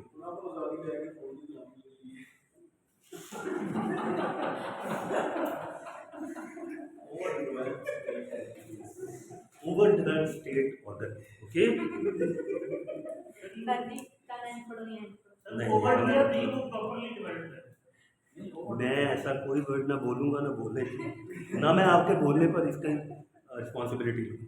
भाई इतने को बैठा होया ना बंदा उंजदा बाद च तुसीं गैप हो गया ना बाहर काले डाले में चुक के लै गया तो मैं जिम्मेदार नहीं है। मैंने बिल्कुल कहता हूँ ओवर डेवलप स्टेट और वो कोई भी होती है यार, ट्रैफिक हो सकती है, पुलिस हो सकती है, मैं तो आपदा को कह रहा हूँ ओवर डेवलप भाई गुंडे ने जो मर्जी मीटर चुक के मीटर साडा होता है ਅਸੀਂ पैसे ਦਿੱਤੇ ਹੋਏ ਨੇ ਅਸੀਂ ਮਾਲਕ ਹੁੰਦੇ ਹਾਂ ਕੱਟ ਕੇ ਨਾਲ ਲੈ ਜਾਂਦੇ ਨੇ ਜਿਵੇਂ ਉਹਨਾਂ ਨੇ लाया थे सीना ये लाया तो ऐसे पैसे नहीं देते तो चीज़ें ये मैं खुद पर्सनली ये चाहूँगा कायद आज़म वाला स्टांस मेरा भी है कि हमें उस वक्त ऐसी इस तरह से चाहिए और रीज़न जो है बोले इन्वेडर्स को अपने ऊपर ऐसे लॉजिक के साथ हम लोग ये कह सकते हैं कि यार इन्वेडर हमारे ऊपर रूल करे क्योंकि वो एक बेटर एडमिनिस्ट्रेटर है। 1913 में they give a very beautiful fact कि हम अब जहाँ पे सारी रिप्रोडक्शन सारी चीज़ें लैंड के साथ जैसा कि ब्रिटेन में हो रही है वो बल्कि ब्रिटेन गवर्नमेंट के ऑर्डर पड़े हुए हैं गूगल के ऊपर फॉर द सब कॉन्टिनेंट कि ब्रिटेन गवर्नमेंट सब कॉन्टिनेंट को अपनी जेन्युइन कॉलोनी डिक्लेयर करना चाहती है और वो सारा तरक्की का जो काम ब्रिटेन में हो रहा है या होता रहेगा ये चल रहा है वो सारा वहाँ पे और इन्वेडर मतलब इन्वेडर क्या आप नेटिव हैं क्या मुस्लिम नेटिव हैं क्या मुस्लिम नेटिव हैं मैं ऐड करना चाहूँगा कि हम उनको जाए ये हमारे हम सेल्फ रूल करेंगे लेकिन हम कॉपी ज़रूर उनको करेंगे क्योंकि एडमिनिस्ट्रेशन है हम उनको ज़रूर फॉलो करेंगे। हम ये कहना चाह रहे हैं मजीद ऐड करने के लिए कि जैसे साहब की असेंबली में स्पीच भी आई थी नाम नहीं लेंगे हम किसी पार्टी का नाम नहीं लेंगे उसके लिए हम किसी ये बोला था फिर भी हम देखें हमारी के ना रूटीन का हिस्सा बन जाए हम रूटीन ये बनाते हैं कि हम स्टैब्लिशमेंट वर्ड यूज नहीं बोलेंगे करेंगे मिलिट्री भी यूज नहीं करेंगे हाँ केवल मिलिट्री रिलेशन आ जाता तो हम जरदारी नहीं बोलेंगे नवाज नहीं बोलेंगे इमरान नहीं बोलेंगे नवाज नहीं बोलेंगे हम पॉलिटिकल पार्टी का हम कह सकते हैं former prime minister former president तो इस तरह की हम रूटीन बनाएंगे तो बोलने का हमारा हिस्सा बनेगा और फिर हमारी ये लिखने में भी रूटीन बनेगी। एक पॉलिटिशियन ने असेंबली में खड़े होकर बोला था कि आप हमें सेल्फ रूल करने दें मतलब पॉलिटिशियंस का काम है कि वो जैसे चाहे पाकिस्तान को आगे लेके चले हम इसको खराब कर दें इसकी इकोनॉमी को खराब कर दें वो पॉलिटिशियन रिस्पॉन्सिबल है यस लेकिन मतलब हम उनको रूल नहीं करने देंगे जो करने चाह रहे हैं। यस तो ऐसे ही हम अगर ये चाहें कि मतलब कायदे-आज़म ने जो बोला था कि आप हमें जो है ना वो रूल करें मैं मुझे पता है आपकी आंखों में नजर आ रहा है कि आप इसका आंसर करेंगे लेकिन जब मौका आता है स्टैंड लेने का तो स्टैंड तो करता नहीं है कोई कि हम जो है ना आपको मौका नहीं देंगे हम खुद जो है ना वो जो भी होता है वो उसके द्वारा वो डेट पर फाइल करते हैं। प्लीज मैं ये कहूँगा कि करंट अफेयर को पॉलिटिक्स में कन्वर्ट करें। मैं चाहूँगा कि करंट अफेयर को थोड़ा दूर रखते हैं तभी तो मैं चाहता हूँ मेरा ये ख्याल है कि उस वक्त ब्रिटेन ने ये प्रपोज किया था कि हम पॉलिटिकल इन्वायरमेंट को स्ट्रॉन्ग करके इलेक्शन करवाते हैं आपकी जो भी जिस चीज़ की जो भी मतलब वो इंतजाम होंगे वो जो भी जीतेगा जिसकी मेजोरिटी जिसमें होगी सारे प्रोडक्टिव काम सारी सेटलमेंट सारे वो मराहत या सारी इन्वेस्टमेंट जो है उन इलाकों में उसी तरह से इन्वेस्ट की जाएगी जैसा कि जो प्रोसीजर के तहत जिस सिस्टम के तहत ब्रिटेन में की जा रही है सिस्टम हम दे देंगे यार हम कितने तो पढ़े लिखे थे हमारे पास इंजीनियर कितने थे जहाँ लोग थे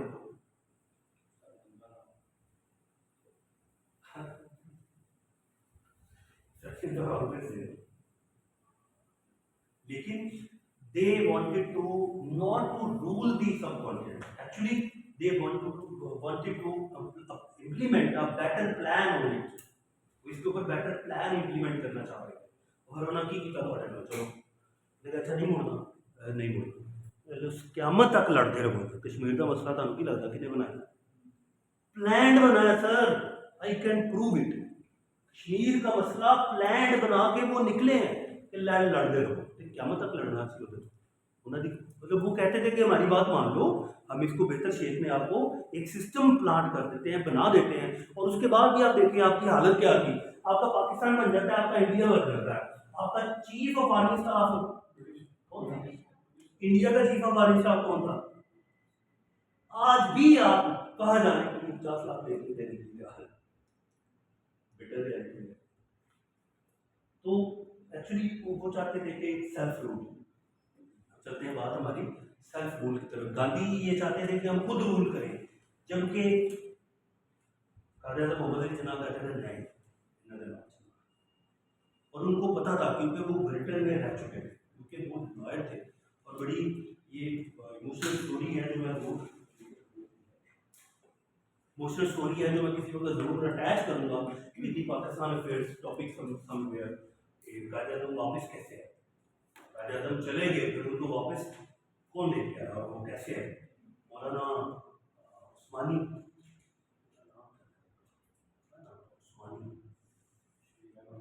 हाँ शबीर अहमद शबीर अहमद उस्मानी, पूरी एक वाकया पूरा एक वाकया कायदे आज़म का यहाँ आने, वो भी इंशाल्लाह इसका बात करेंगे। अच्छा, ये उनका अपना एक तो ये जब ये उन्होंने ये जिक्र किया कि हम दोबारा चाहते हैं जी, हम सेल्फ रूल चाहते हैं, तो वहाँ पर आपके कायदे आज़म मोहम्मद अली जिन्ना ने और इंडियन नेशनल कांग्रेस से रिज़ाइन कर दिया। और इंडियन नेशनल कांग्रेस से रिज़ाइन करने के बाद कंप्लीटली ज्वाइन कर दिया ट्रू सॉल। और फिर भी कायदे आज़म मोहम्मद अली जिन्ना का यही स्टांस रहा कि हमें politically we should grow under the Britain. फिर भी उनका स्टांस जो है वो चेंज नहीं हुआ। इसके अलावा मोहम्मद अली जिन्ना ने, और आपको पता है कि रिज़ाइन कब किया था कायदे आज़म मोहम्मद अली जिन्ना ने इंडियन नेशनल कांग्रेस से, इसको पता है? सॉरी नहीं, हाँ शाबाश, 1920 में कायदे आज़म मोहम्मद अली जिन्ना लेफ्ट दी कांग्रेस।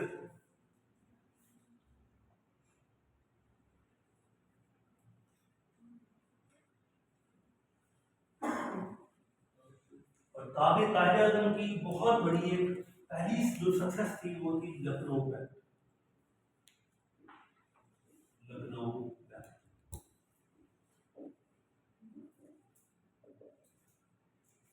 अब ये क्या ऐसी कायदे आज़म ने लखनऊ पर तीर मारा था जो मैंने खास कहा के लिए मास्टर सक्सेस थी उस वक्त की, कौन उसमें करेगा?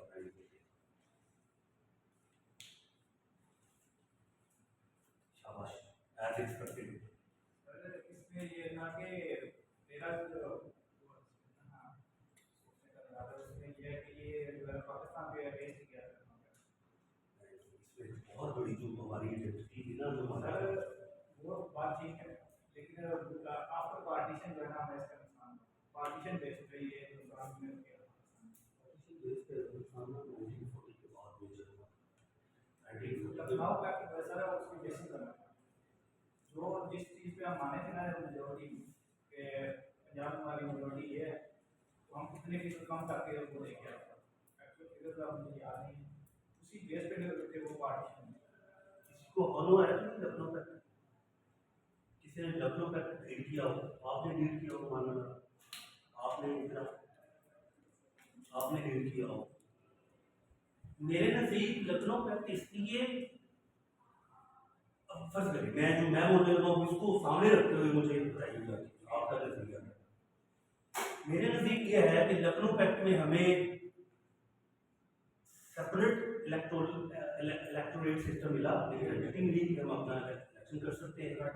और लेजिस्लेटिव काउंसिल में 1/3 मेजॉरिटी का हमें पहली दफा मुसलमानों को 1/3 मेजॉरिटी में लेजिस्लेटिव काउंसिल में पार्टिसिपेशन।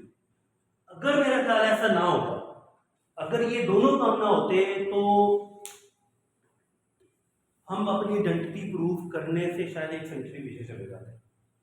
वो बात बिल्कुल ठीक है, पॉलिटिकली हमारे लिए हक में क्या रहता है, लेकिन सर जब पार्टीशन की बारी है तो इससे हमें ना सारा का सारा नुकसान बंगाल और पंजाब में जरा पुट करे कैसे? सर हमारी मेजोरिटी ना रिप्रेजेंटेशन पंजाब और बिहार जहाँ पे हम मेजोरिटी थे, वो लखनऊ पैक्ट में कम की गई ताकि उन इलाकों में मेजोरिटी ज़्यादा हमें वो ये सीट ज़्यादा मिलती है जिनमें हम मेजोरिटी में यूपी में। और इस तरह एक वो होते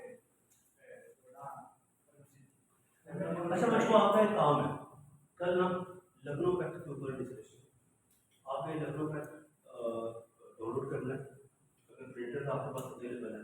ये डिस्कशन लेवल टॉपिक है और अच्छा टॉपिक, हम इसको डिस्कशन कर सकते हैं। इसको ऐसे छोड़कर खराब हो जाएगा, हमारी जो हिस्ट्री है ना वो डिस्कशन आगे नेहरू रिपोर्ट है लिंक कर रही है लखनऊ पैक्ट से, तो मैं नेहरू रिपोर्ट की तरफ अभी अब नहीं बढ़ूँगा, मैं रहूँगा लखनऊ पैक्ट को कल हम डिस्कस करेंगे। We attach the Nehru report to the Lucknow pact. आप लोगों ने ये डाउनलोड करनी है और इसके सारे पॉस्टुलेट पढ़ के आने और पढ़ के मतलब समझ के आने कि हर पॉस्टुलेट में, हर चीज़ में, हर पॉइंट में एक्चुअली किस चीज़ को फैक्ट बनाना है। फिर हम डिस्कस करेंगे कि कौन कौन से पॉइंट हमारे फायदे में थे, कौन कौन से पॉइंट हमारे फायदे में नहीं थे। न्यूट्रल है वो इन लोगों के भी तो कुछ ना कुछ होगा ना, सारा हमारा तो नहीं होगा, दोनों के दिमाग में फैक्ट हो रहा है।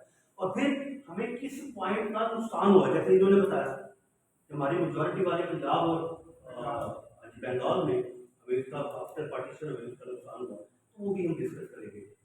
मेरे पास दोनों बातों के बड़े अच्छे से आंसर हैं, लेकिन मैं चाहता हूँ बच्चे इसमें हिस्सा लें, और जब तक लखनऊ पैक्ट पढ़े नहीं है हिस्सा ले नहीं सकते। ठीक है, आप सबने बॉयज गर्ल्स आप लोगों ने लखनऊ पैक्ट को रीड करके आना है, जहाँ पर थोड़ा सा आगे बढ़ते हैं। नेहरू रिपोर्ट आ जाती है। नेहरू रिपोर्ट में आप देखते हैं कि मुसलमानों के राइट्स को कम्प्लीटली इग्नोर किया गया। In Nehru report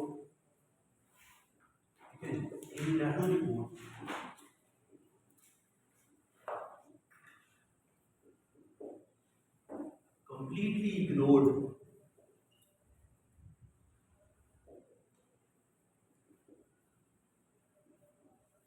Muslim rights.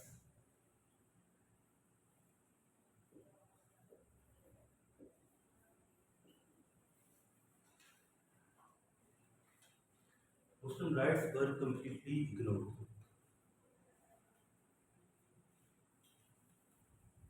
Okay जी, ये भी हमारा और उसी वक्त जब नेहरू रिपोर्ट आई तो उसके रिजल्ट में कायद आजम ने भी कुछ दिया था। क्या था अपना आंसर? 14 पॉइंट्स। अब हम देखें लखनऊ पैक्ट कल पढ़ के आना है हमने, नेहरू रिपोर्ट पढ़ के आनी है हमने, और 14 पॉइंट्स पढ़ के आना है। ये तीनों आपने पढ़ के आना है, और ये डिबेटेबल टॉपिक है, एक एक पॉइंट डिबेटेबल है।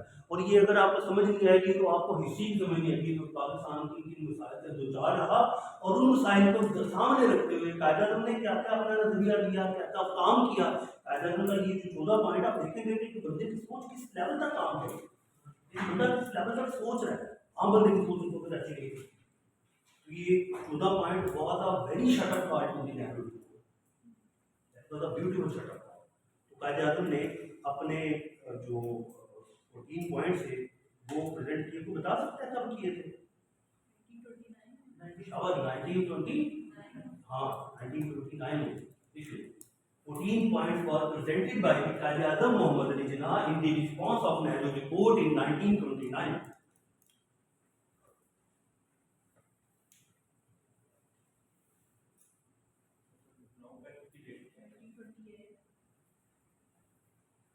क्या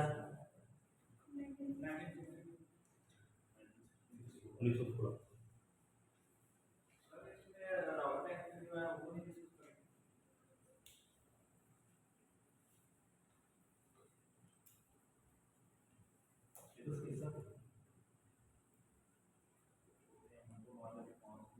थोड़ा सा डिस्कस कर लीजिए, से बियॉन्ड भी थोड़ा जाना नहीं जा रहा, कर लेंगे आप इसका पालन कर लेंगे। हाँ आपकी नॉलेज में होना चाहिए, कर लेंगे।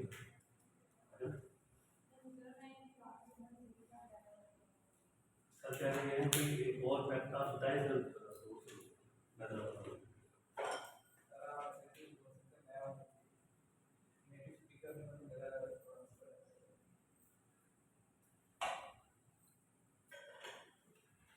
एक और फैक्ट है जिसकी वजह से कायद आज़म मोहम्मद अली जिन्ना ने रिजाइन किया था नेशनल कांग्रेस से।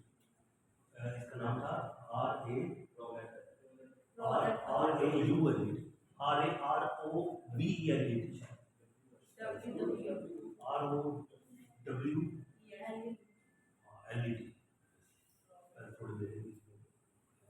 ये भी फैक्ट हम डिस्कस करेंगे।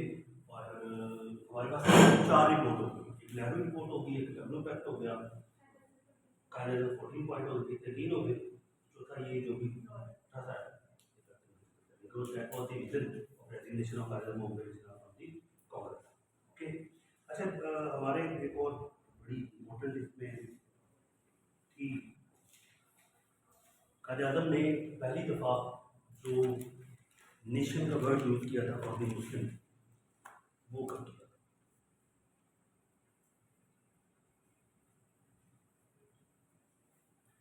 स्टेट्स का वर्ड यूज किया गया था at the end of the 14 points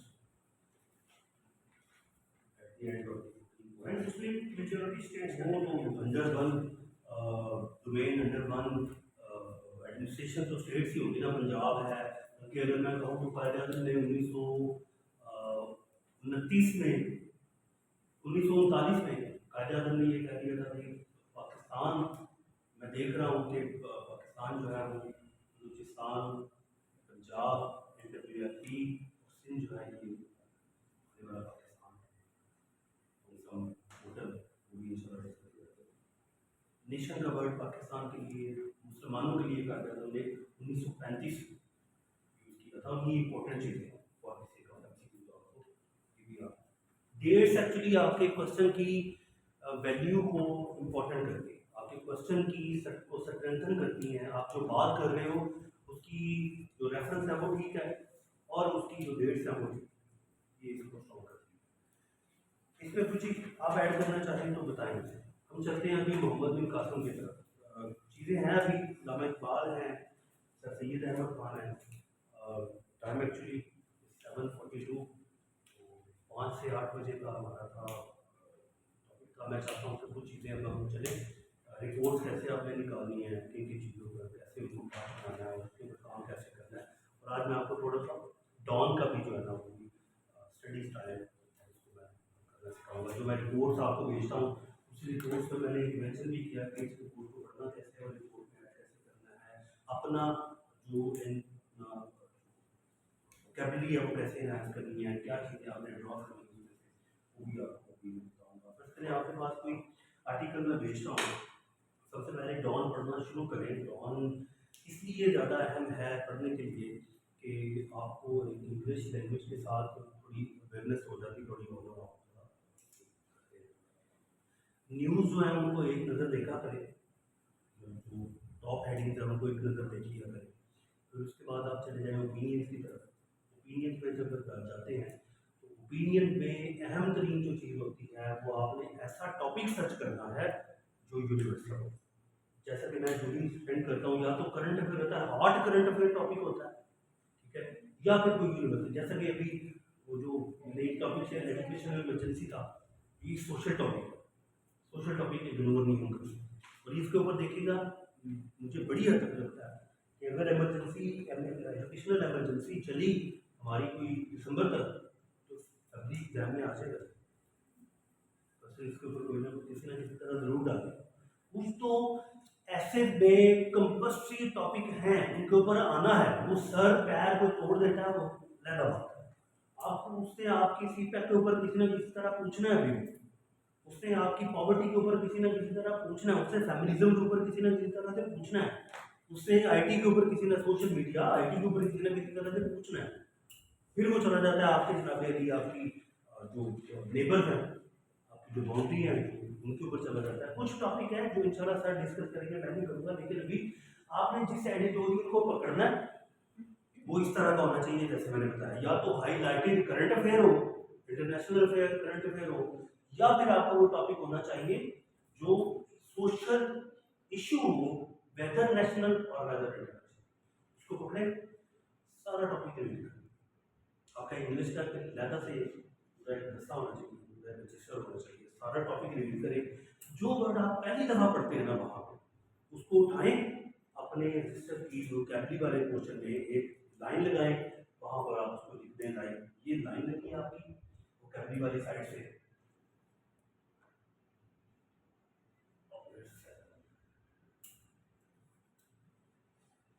अब जो वर्ड आपने यहाँ पर लिखा है ना, इसके कम से कम 2 से 4 सिनोनिम जो है ना वो लिखते हैं।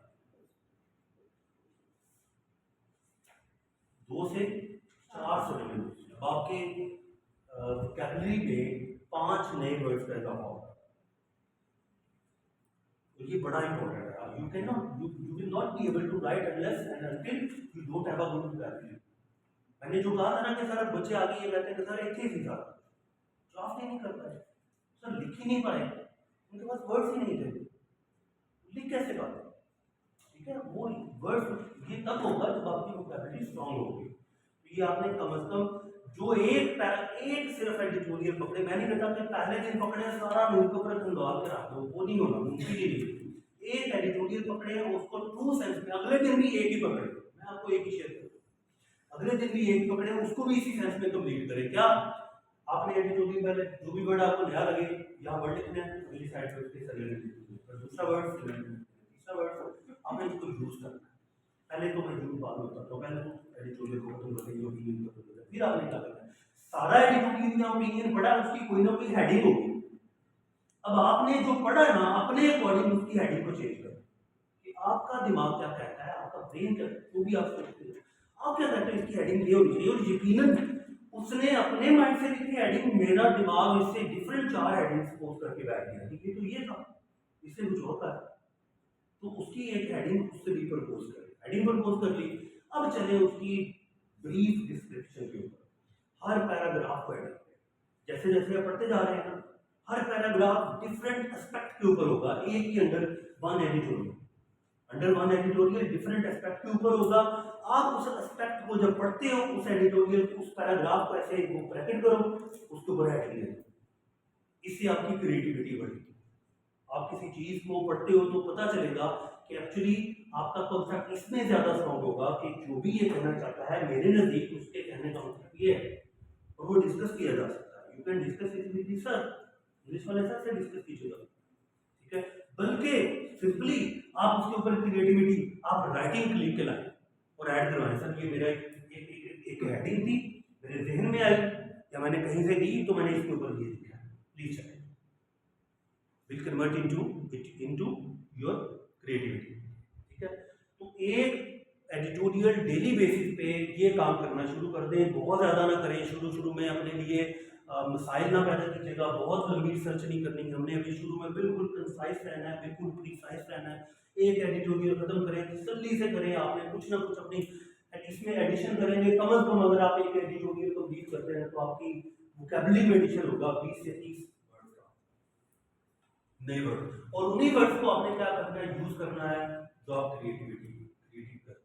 मैं सिंपली कह देता हूँ कि आप ऐसा करो कि मुस्लिम सोशल नॉर्म्स के ऊपर कुछ लिखो, सपोज मैं कहता हूँ कि मुस्लिम, अभी लिखना नहीं है पाएंगे, मैं कहता हूँ कि मुस्लिम सोशल नॉर्म्स के ऊपर कुछ लिखो।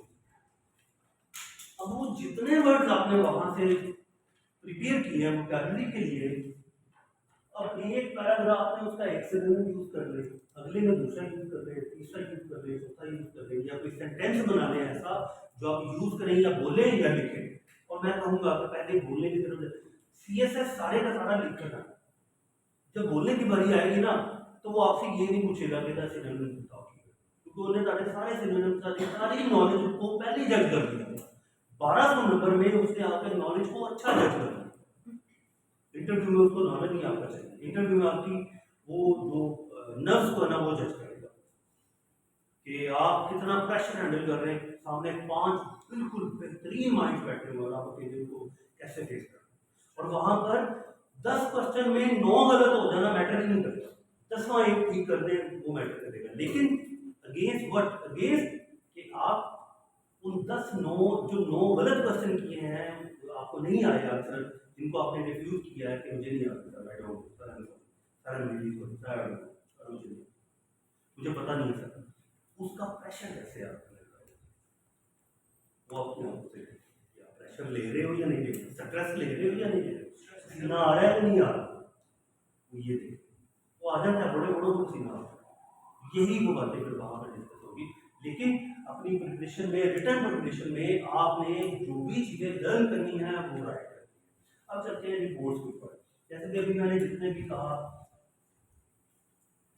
मेरे ख्याल में मैंने कोई 4 ये रिपोर्ट्स कही हैं जो आपने पढ़नी है, ये तो एज इट इज है, इसमें हम कुछ भी ऐड नहीं करेंगे, ये तारीख के औराक है, इसको हम डिस्कस कर सकते हैं, डिटेल बातें कर सकते हैं इनके ऊपर, आपने सर्च करनी उनके ऊपर। एक सर्च करेंगे एंटी मुस्लिम कैंपेन के ऊपर। मेरा ये जाती ख्याल है कि एंटी मुस्लिम कैंपेन को इसके ऊपर आ जाना चाहिए, ये सारी एंटी मुस्लिम कैंपेन के अंदर आनी चाहिए। एंटी मुस्लिम कैंपेन में क्या क्या चीज़ें उस वक्त आफ्टर 1857 क्या क्या हरबे थे जो हिंदुओं ने और ब्रिटेन ने यूज किए मुसलमानों को स्नब करने के लिए, इसके ऊपर आप काम करेंगे।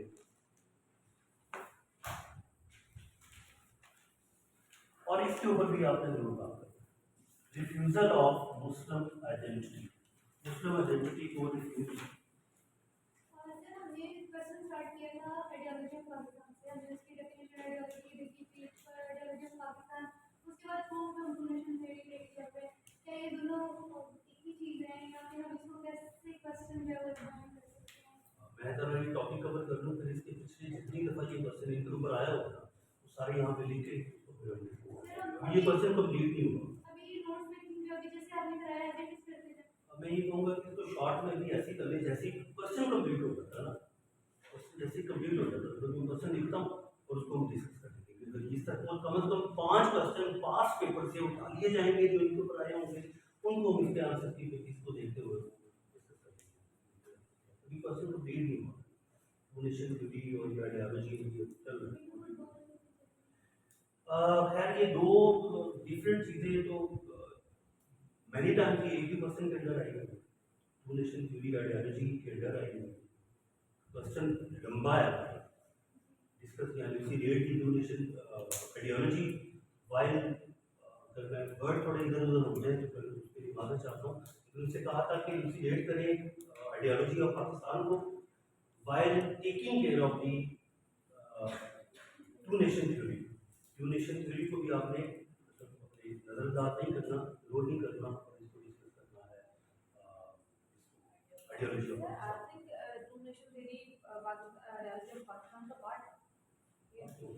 क्वेश्चन बैठे आता होता है मेरा, मुझे याद नहीं पड़ता, मैंने पिछले 18 साल के पेपर तो देखे इसमें आइडियोलॉजी में ज़्यादा पूछा हो और डोनेशन थ्योरी। अगर डोनेशन थ्योरी को मेन ऐड कर दिया है तो फिर उससे आइडियोलॉजी को साथ में लिंक किया, और अगर आइडियोलॉजी पूछा है तो साथ रिपोर्ट थी। ये कैसे रिपोर्ट आप रिसर्च करेंगे, आपने सीधा सीधा सा गूगल पे जाना है, गूगल पे जाके आपने कितने टॉपिक लाइक मैं करता हूँ कि टॉपिक है हमारा historical evidences, historical evidences in Muslim, historical evidences of donation theory. इसके ऊपर हमारे पास कुछ ना PhD स्कॉलर्स की रिपोर्ट्स आती हैं जिन्होंने इन टॉपिक्स के ऊपर रिपोर्ट सर्च लिखी होती है, और उसकी बेसिस पे उनकी सर्च जो है ताकि वो अपना पास भी होती है, उनको डिग्री भी मिलती है, सर्टिफिकेट भी मिलता है। उनको हम करेंगे डाउनलोड, ये एक रिपोर्ट नहीं होती, you may find more than 3 more than 4 more than आपने वो रिपोर्ट को डिस्कशन के लिए सर्च करना। और मैंने फिर ये बता दूँ ये CSS के लिए बुक से सारा मटीरियल लिख लेने के बाद नंबर देंगे, 3-6 नंबर देंगे, 7-8 नंबर चाहिए, ये तो शायद आप पास हो। पास होना तो रिक्वायरमेंट है ही नहीं। अगर आप 4 क्वेश्चन लिखते हो 6-4 24, 6-4 24, आपके MCQ 20 तो ठीक होने नहीं पाते, जिन्होंने पेपर अटैम्प्ट किया उनको पता है, या जिन्होंने पास पेपर देखे उनको पता है 20 तो MCQ ठीक नहीं पाते। अगर 24 इसमें है तो 11 ठीक हो जाएंगे, 12 ठीक हो जाएंगे, तो कंपल्सरी में कितने चाहिए 40, 24 और 12 36 फेल हो गए। तो 6 नंबर नहीं चाहिए हमें क्वेश्चन में, हमें नंबर चाहिए 14, 16, 15, हमें नंबर चाहिए 15, 16। तो 15, 16 नंबर तब आएंगे जब हम डिफरेंट लिखेंगे, और ये आते हैं, ऐसा नहीं है कि नहीं आते, आते हैं। आपने एक कॉमन स्टूडेंट से डिफरेंट लिखना। सब बच्चों ने इकराम रब्बानी साहब की किताब पढ़ी होगी, इतनी फेमस है, इतनी फेमस है, कोई बच्चा एक, बल्कि मैं कल मंगवाऊंगा, मैं कल मंगवाऊंगा, आपके पास अभी है, अभी टाइम है, कल आप लेके इसे इसे तो पढ़ना नहीं है, याद रखिए नहीं पढ़ी हुई है, इसे पढ़ना नहीं है आपने, इसको डिफरेंट थोड़ा करेंगे हम, लेकिन हम इसको कल डिस्कस करेंगे। इसी टॉपिक को इकराम रब्बानी साहब की जो राइटिंग है उसको से भी थोड़ा मैं डिस्कस करूँगा, देखेंगे कि जो किताबी बातें हैं वो क्या है, जो हिस्ट्री है वो क्या है, और वो जो राइटर जो एग्जामिनर है ना वो एक्चुअली आपका ओपिनियन नहीं देखेगा, कि इसने हटके कितना किया और हिस्ट्री में इसका रेफरेंस किधर है, हिस्ट्री में इसका रेफरेंस किधर है। वही चीज़ें आपने लिखनी है उसी के मार्क्स है, वही आपको 14, 15, 16 नंबर देगा, इसके अलावा नहीं होगा। जो किताबी चीज़ें हैं ना, आप किसी भी टॉपर को, टॉप 10 को, किसी का भी इंटरव्यू निकाल ले जो उससे अकेले रूम में बैठ के दिया होगा, आपकी वीडियो रिकॉर्ड हो जाना, तो आपको बताएगा डू रिसर्च करो। और इतना मुश्किल नहीं है, किसी भी टॉपिक का रिसर्च टॉपिक डाउनलोड करने में आपको 15 से 25 मिनट लगे। सर्च करना है ना आपने, एक नहीं ये चाहिए, दो ये। अब मैंने जितने सर्च टॉपिक देखे हैं दोबारा से गो थ्रू किए हैं मैंने, क्योंकि मुझे ब्रीफ करना था आप लोगों को, तो मुझे ज़्यादा देखना है। लेकिन एक टॉपिक को सिलेक्ट करने के लिए, मतलब ये मैं इसको डिस्कशन का पार्ट बनाऊंगा, मुझे 4 और पढ़ने पड़े जिनको मैंने सेलेक्ट किया कि ये अच्छे नहीं, ये पार्ट नहीं बन सकते पेपर का, ये लिखने नहीं चाहिए। तो आपने भी कुछ 3, 2, 3, 4 किसी भी टॉपिक के ऊपर सर्च टॉपिक की रिपोर्ट सर्च कीजिएगा, हेडिंग लिखिएगा ये report on this evidence of historical evidence of 2 nations India, report on Islam, report on Islam. वो कोई ना कोई रिपोर्ट रिसर्च बेस्ड आपके पास आएगी, उसको आपने पढ़ना है, एक दफ़ा ओवरव्यू करना है, देखना है कि यार अच्छा लिखा हो। बल्कि मैं आपको 1-2 एग्जाम्पल शेयर करूँगा इसकी। एक मैंने रिपोर्ट बड़ी हिस्ट्री के ऊपर बड़ी मज़ेदार किसी बंदे ने एक रिसर्च पेपर बनाया हुआ है, वो मैं आपको सेंड करूँगा। आप कहेंगे सच्ची हिस्ट्री लिखी बाकी में खतरनाक इतना कुछ हुआ, वो इसी के ऊपर है, डोमिनेशन थ्योरी के ऊपर मैंने वो बात किया। ये हिस्ट्री बात ना सारी जगहों से जो ऊपर का डाटा होता है ना, वो हमारे पास आता है। मतलब पूरी जो हमारे रीजन हैं वहाँ पर लोअर लेवल पे क्या हुआ, बहुत सारी चीज़ों का हमें पता नहीं है। या फिर क्या करते हैं, जो ये बादशाह होते थे या जो रॉयल फैमिली होती थी, वो गोस्ट राइटर जो थे वो भी परचेज करते थे हायर करते, और उनको पे करते थे कि वो लिखवाते थे जो वो कहते हैं अच्छा सारा कुछ अपने बारे में। जैसे कि हमने सुन लिया कि मोहम्मद बिन कासिम के ऊपर डिस्कशन होगी बड़ी अच्छी, इंशाल्लाह इसको ग्रैंड करेंगे। मोहम्मद बिन कासिम एक हीरो था, उसके आने से पाकिस्तान के ऊपर ही बरसीर पाक में वो इस्लाम का जो दरवाज़ा खुल गया, इस्लाम का बाबुल सिंह जो है वो बाबुल इस्लाम बन गया। और भी चीज़ें स्माइल किया उससे, तो शायद उससे पड़ी हुई है, और भी चीज़ें बिटर। मोहम्मद बिन कासिम को किसने कहा था कि राजादार की बेटियों को गिफ्ट भेजे क्या कर दो, राजादार की बेटी है इस्लाम। पहली तो बात भाई, एक पूरा एक स्कूल ऑफ थॉट है, वो ये कहता है कि इस्लाम जो है वो जो ये जो लैंड है इसको डिवाइड करने के लिए तो आए नहीं है। इस्लाम तो यूनिवर्सल मजहब था, वो तो चाहते नहीं है कि Muslim according to soul of Islam वो चाहते नहीं है कि किसी ऑलरेडी एग्जिस्टिंग लैंड को ख़त्म करके डिवाइड करके नई लैंड बना दिया जाए। वो तो आया कि यहाँ पर जितने हिंदू थे उनको मुसलमान करके सारा हिंदुस्तान मुसलमानिस्तान में कन्वर्ट किया जाए। इस्लाम तो कहते नहीं है पाकिस्तान बनाओ, ये भी लोगों के थॉट है, ये भी लोगों के थॉट है। हम इसी क्यों चले, कायदे उनका ये ओपिनियन था कि वो चाहते थे कि हम इन्हीं के साथ रहें और इन्हीं को मुसलमानों में कन्वर्ट करते रहेंगे, एक ही अंडर वन शेल्टर हम इसी में ग्रो करें। डेफिनेटली इस्लाम अपने इस वजह से कभी नहीं फैला कि तलवार और ये तो वो, तलवारें तो मुसलमानों ने तब उठाई जब हमें फेस करने पड़े, कुछ रेबल्स फेस करने पड़े, बगावतें फेस करनी पड़ी, तब हमने पाई।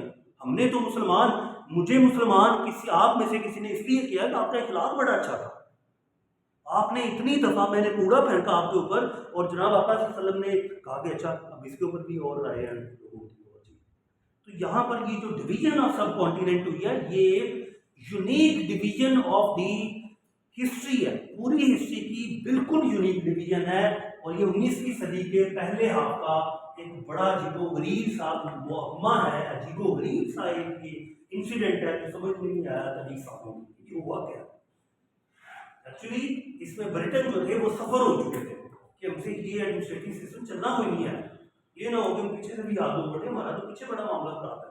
तो अगर इनको छोड़ते हुए लोग ये लिखते हैं, मैं रिसर्च चलाने पड़ी, लोग ये लिखते थे कि उन्होंने सोचा कि यहाँ से अगर ऐसे ही उठ के चले गए ना इनको इकट्ठे, तो इनका ध्यान हमारी तरफ रहना है, बदला लेना है। 200 साल इन्होंने बहुत पेंटिंग ली, बड़े पैसे कटे थे, इन्होंने साढ़े पास आना ही आना, बड़े जांबाज है, बड़े जोशीले, इमोशनल है, नारा लाओ इकट्ठे हो जाते थे, मैं इनको छोड़ूंगा नहीं, सारे कहते थे।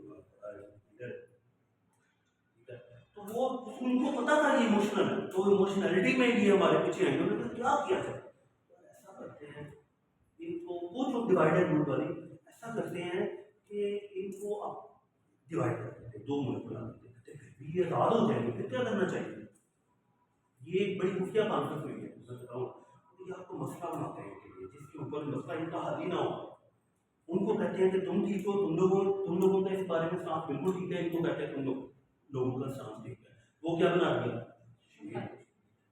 क्या वो इस मसले को हल कर, इतनी बड़ी यार लाइन बना के दो मुल्क डिवाइड कर दिए हैं, तो मसला कश्मीर का बड़ा मसला था, छोटी सी टेरिटरी थी, छोटा सा इलाका था, वही सीधी कर देने सानू कि यार ਤੁਹਾਡਾ ਜੇ ਸਾਡਾ ਜੇ ਸਾਰੇ ਸਾਡਾ ਜੇ ये होना लड़ाई होगी ਅਸੀਂ सुन। अगर वो उस वक्त सारा कश्मीर भी इंडिया को दे जाते तो लड़ाई खत्म हुई थी कि नहीं? अगर वो सारा कश्मीर पाकिस्तान को दे जाते तो लड़ाई तो है ही नहीं थी। लड़ाई इसलिए बनाई कि उनको कहा कि यार सानू क्या करता, तुसी भी ठीक हो, उन्होंने तुसी भी तो लड़ी। अब वो हम सारी जिंदगी ब्रिटेन से उन 200 150 पौने 200 सालों का हिसाब नहीं ले सकते जिनमें उन्होंने हमें बहुत लूटा, बहुत मारा, ना हम ले सकते हैं ना वो ले सकते हैं। क्यों? सफर कर तारीख, history is a bitter reality, और उसमें बहुत ज़्यादा सारे रियलिटीज़ को बिल्कुल वाइट वॉश कर दिया गया है from the history of from the eyes of the general public.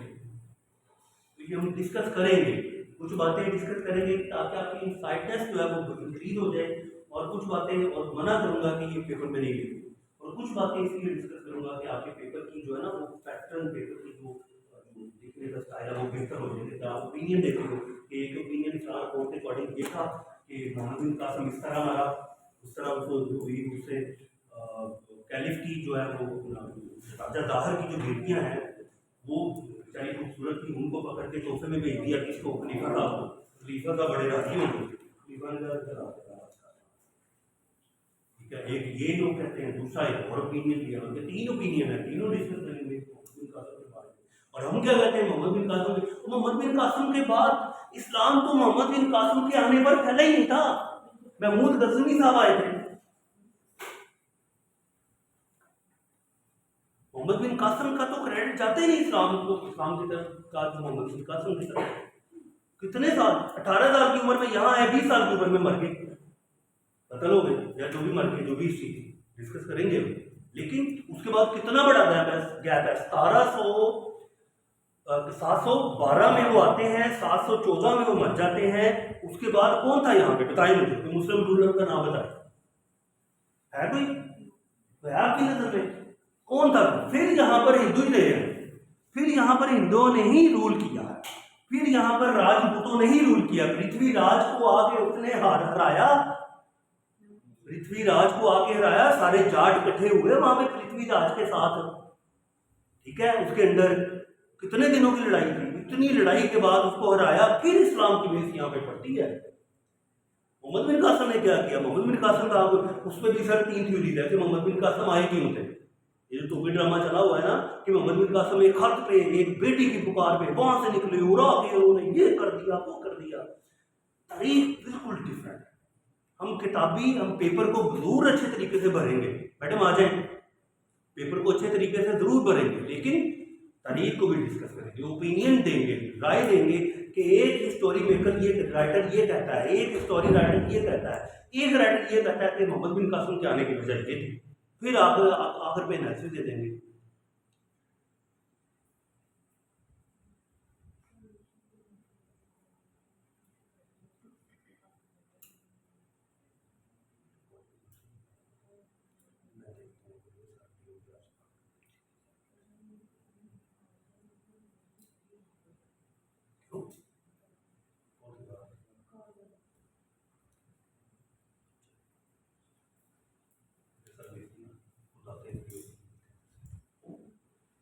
तो हिस्ट्री इज क्वाइट डिफरेंट, इसको हम डिस्कस करेंगे, पार्ट भी बनाएंगे। अगर आपके पास प्योर रेफरेंस होगा तो हम उसका पेपर का हिस्सा बनाएंगे, विद रेफरेंस कोट करेंगे।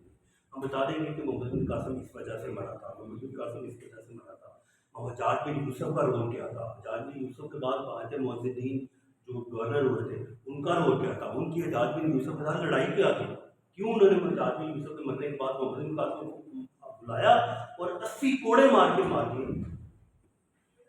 ये एक थ्योरी है। कैलिफ को लड़कियां भेजने वाला तो मामला है और है। तो हिस्ट्री में ये चीजें पार्ट बनाएंगे, लेकिन ये फाइनली आखिर पे हम जाके किताबी कंक्लूजन देंगे। एग्जामिनर कहेगा कि यार इसको पता सारा कुछ है, ये भी पता है, ये भी राय पता है, ये भी ओपिनियन पता है, ये भी हिस्ट्री पता है, आखिर पे किताबी कंक्लूजन भी उसे देते हैं। पेपर लिखने का एक स्टैंडर्ड है, एक स्टेमिना है, एक तरीका है जिसको हम इंशाल्लाह स्टार्ट है, आज पहला दिन है। अगर इसमें मैं बहुत सारे टॉपिक को कवर नहीं कर पाया, लेकिन मैंने पूरी कोशिश की है कि जो बेहतर आपकी स्टडी का जो एक स्टार्ट है वो हो सके। मैं पूरी कोशिश करूँगा, मैं चाहता ये हूँ कि आपका पाकिस्तान अफेयर्स में इनपुट मैक्सिमम से मैक्सिमम हो। इसमें आज में बड़ा अच्छा रोल रहा हमजा का, बड़ा अच्छा रोल रहा साकिब का, अपना इनका अमर का, मानुल्ला का, आपका बड़ा अच्छा रोल रहा, इन्होंने भी इनपुट किया। मैं चाहता ये हूँ कि जो टॉपिक अगर शेयर किए जाए आपके साथ तो आप उसको एक बार गो थ्रू करके मेरे भी इजाफा होगा। मैं सारा सिलेबस कवर कर सकता हूँ, मैं सारी थ्योरीज कवर नहीं कर सकता, लेकिन आप पढ़ के आएंगे तो डिस्कशन का पार्ट बनेगा, तो हम बोर्ड में लिख देंगे सारे के फाइन। लेकिन मैं किसी किताब को रिकमेंड अभी इनिशियली नहीं कर रहा। आपको जो मैंने टीच किया, आपने पॉइंट बना लिए, कल इंशाल्लाह इसका टॉपिक कंप्लीट करके क्वेश्चन कैसे आता है, क्वेश्चन को कैसे हम लिखेंगे, पॉइंट कैसे बनाएंगे और कितने पेजेस पे ये क्वेश्चन लिखना चाहिए, ये सारा डिस्कस होगा। आपके माइंड में कोई क्वेश्चन आए तो पढ़िए जी। इंडिया में अगर हम ये टॉपिक खत्म होने के बाद करूँ मैं ना यूनाइटेड इंडिया के टॉपिक पे ना स्टार्ट देते हैं। ये हिस्ट्री को कवर कर लें, एंड में उसको करते हैं। ये एक तो सिलेबस का है, कोई हमारा कोई 15, 20, 18 नंबर का पेपर कवर हो जाएगा, 20 नंबर के क्वेश्चन कर लेंगे, थोड़ा आसरा हो जाएगा, 20 नंबर का अपने पेपर जो है उसके बाद हम इसको लेंगे। और अगले वाले टॉपिक बहुत लेंथी नहीं है, हमें हिस्ट्री पे बहुत डिस्कशन करनी है, हमारी मैक्सिमम डिस्कशन हिस्ट्री पे। आगे जब पाक फेयर आ जाता है ना, पाकिस्तान बन जाता है, तो फिर उसके बाद डिस्कशन बड़ी क्रिस्टल क्लियर है, बड़े क्रिस्टल क्लियर से टॉपिक्स हैं जो मतलब समझ लें कि आप सबको पता है। मुतालिया पाकिस्तान पढ़ी है ना सबने हैं? अब मुतालिया पाकिस्तान को हम थोड़ा सा ब्रीफ करके पढ़ेंगे, हकीकत पढ़ेंगे, उसमें बच्चों को इंस्पायर करने की कोशिश की है, इसमें आपको डेस्परेट करने की मैं कोशिश करूँगा, मैं आपको डेस्परेट करूँगा इसमें, ठीक है जी। सर इस पे रखते हैं, ये वाला सारा टॉपिक को कमल हो जाए तो ये आधे घंटे की डिस्कशन है, और इसके बारे में हम पूछना चाहे, बात करना चाहे, प्लीज रखिए।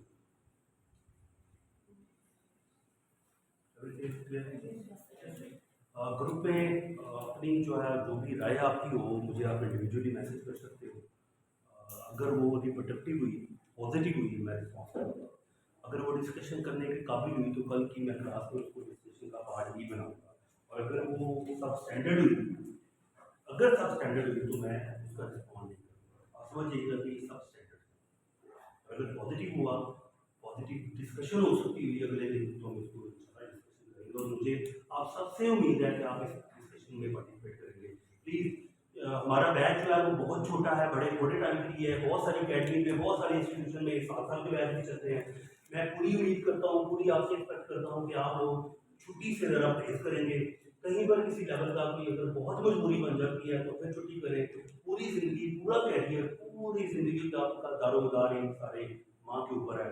अगर आप छुट्टियाँ करेंगे तो शायद हम बहुत सारी चीज़ें मिक्स करते हैं। अगर पाक फेयर 15 से 16 लेक्चर में एक दिन छुट्टी करेंगे तो 2 लेक्चर 3 घंटे के आपका वेस्ट हो जाए, 20 नंबर का क्वेश्चन आपका मिस हो जाए। छुट्टी करने से प्लीज कीजिएगा, जहाँ आपको मसला हो पूछना है तो पहले पूछिए।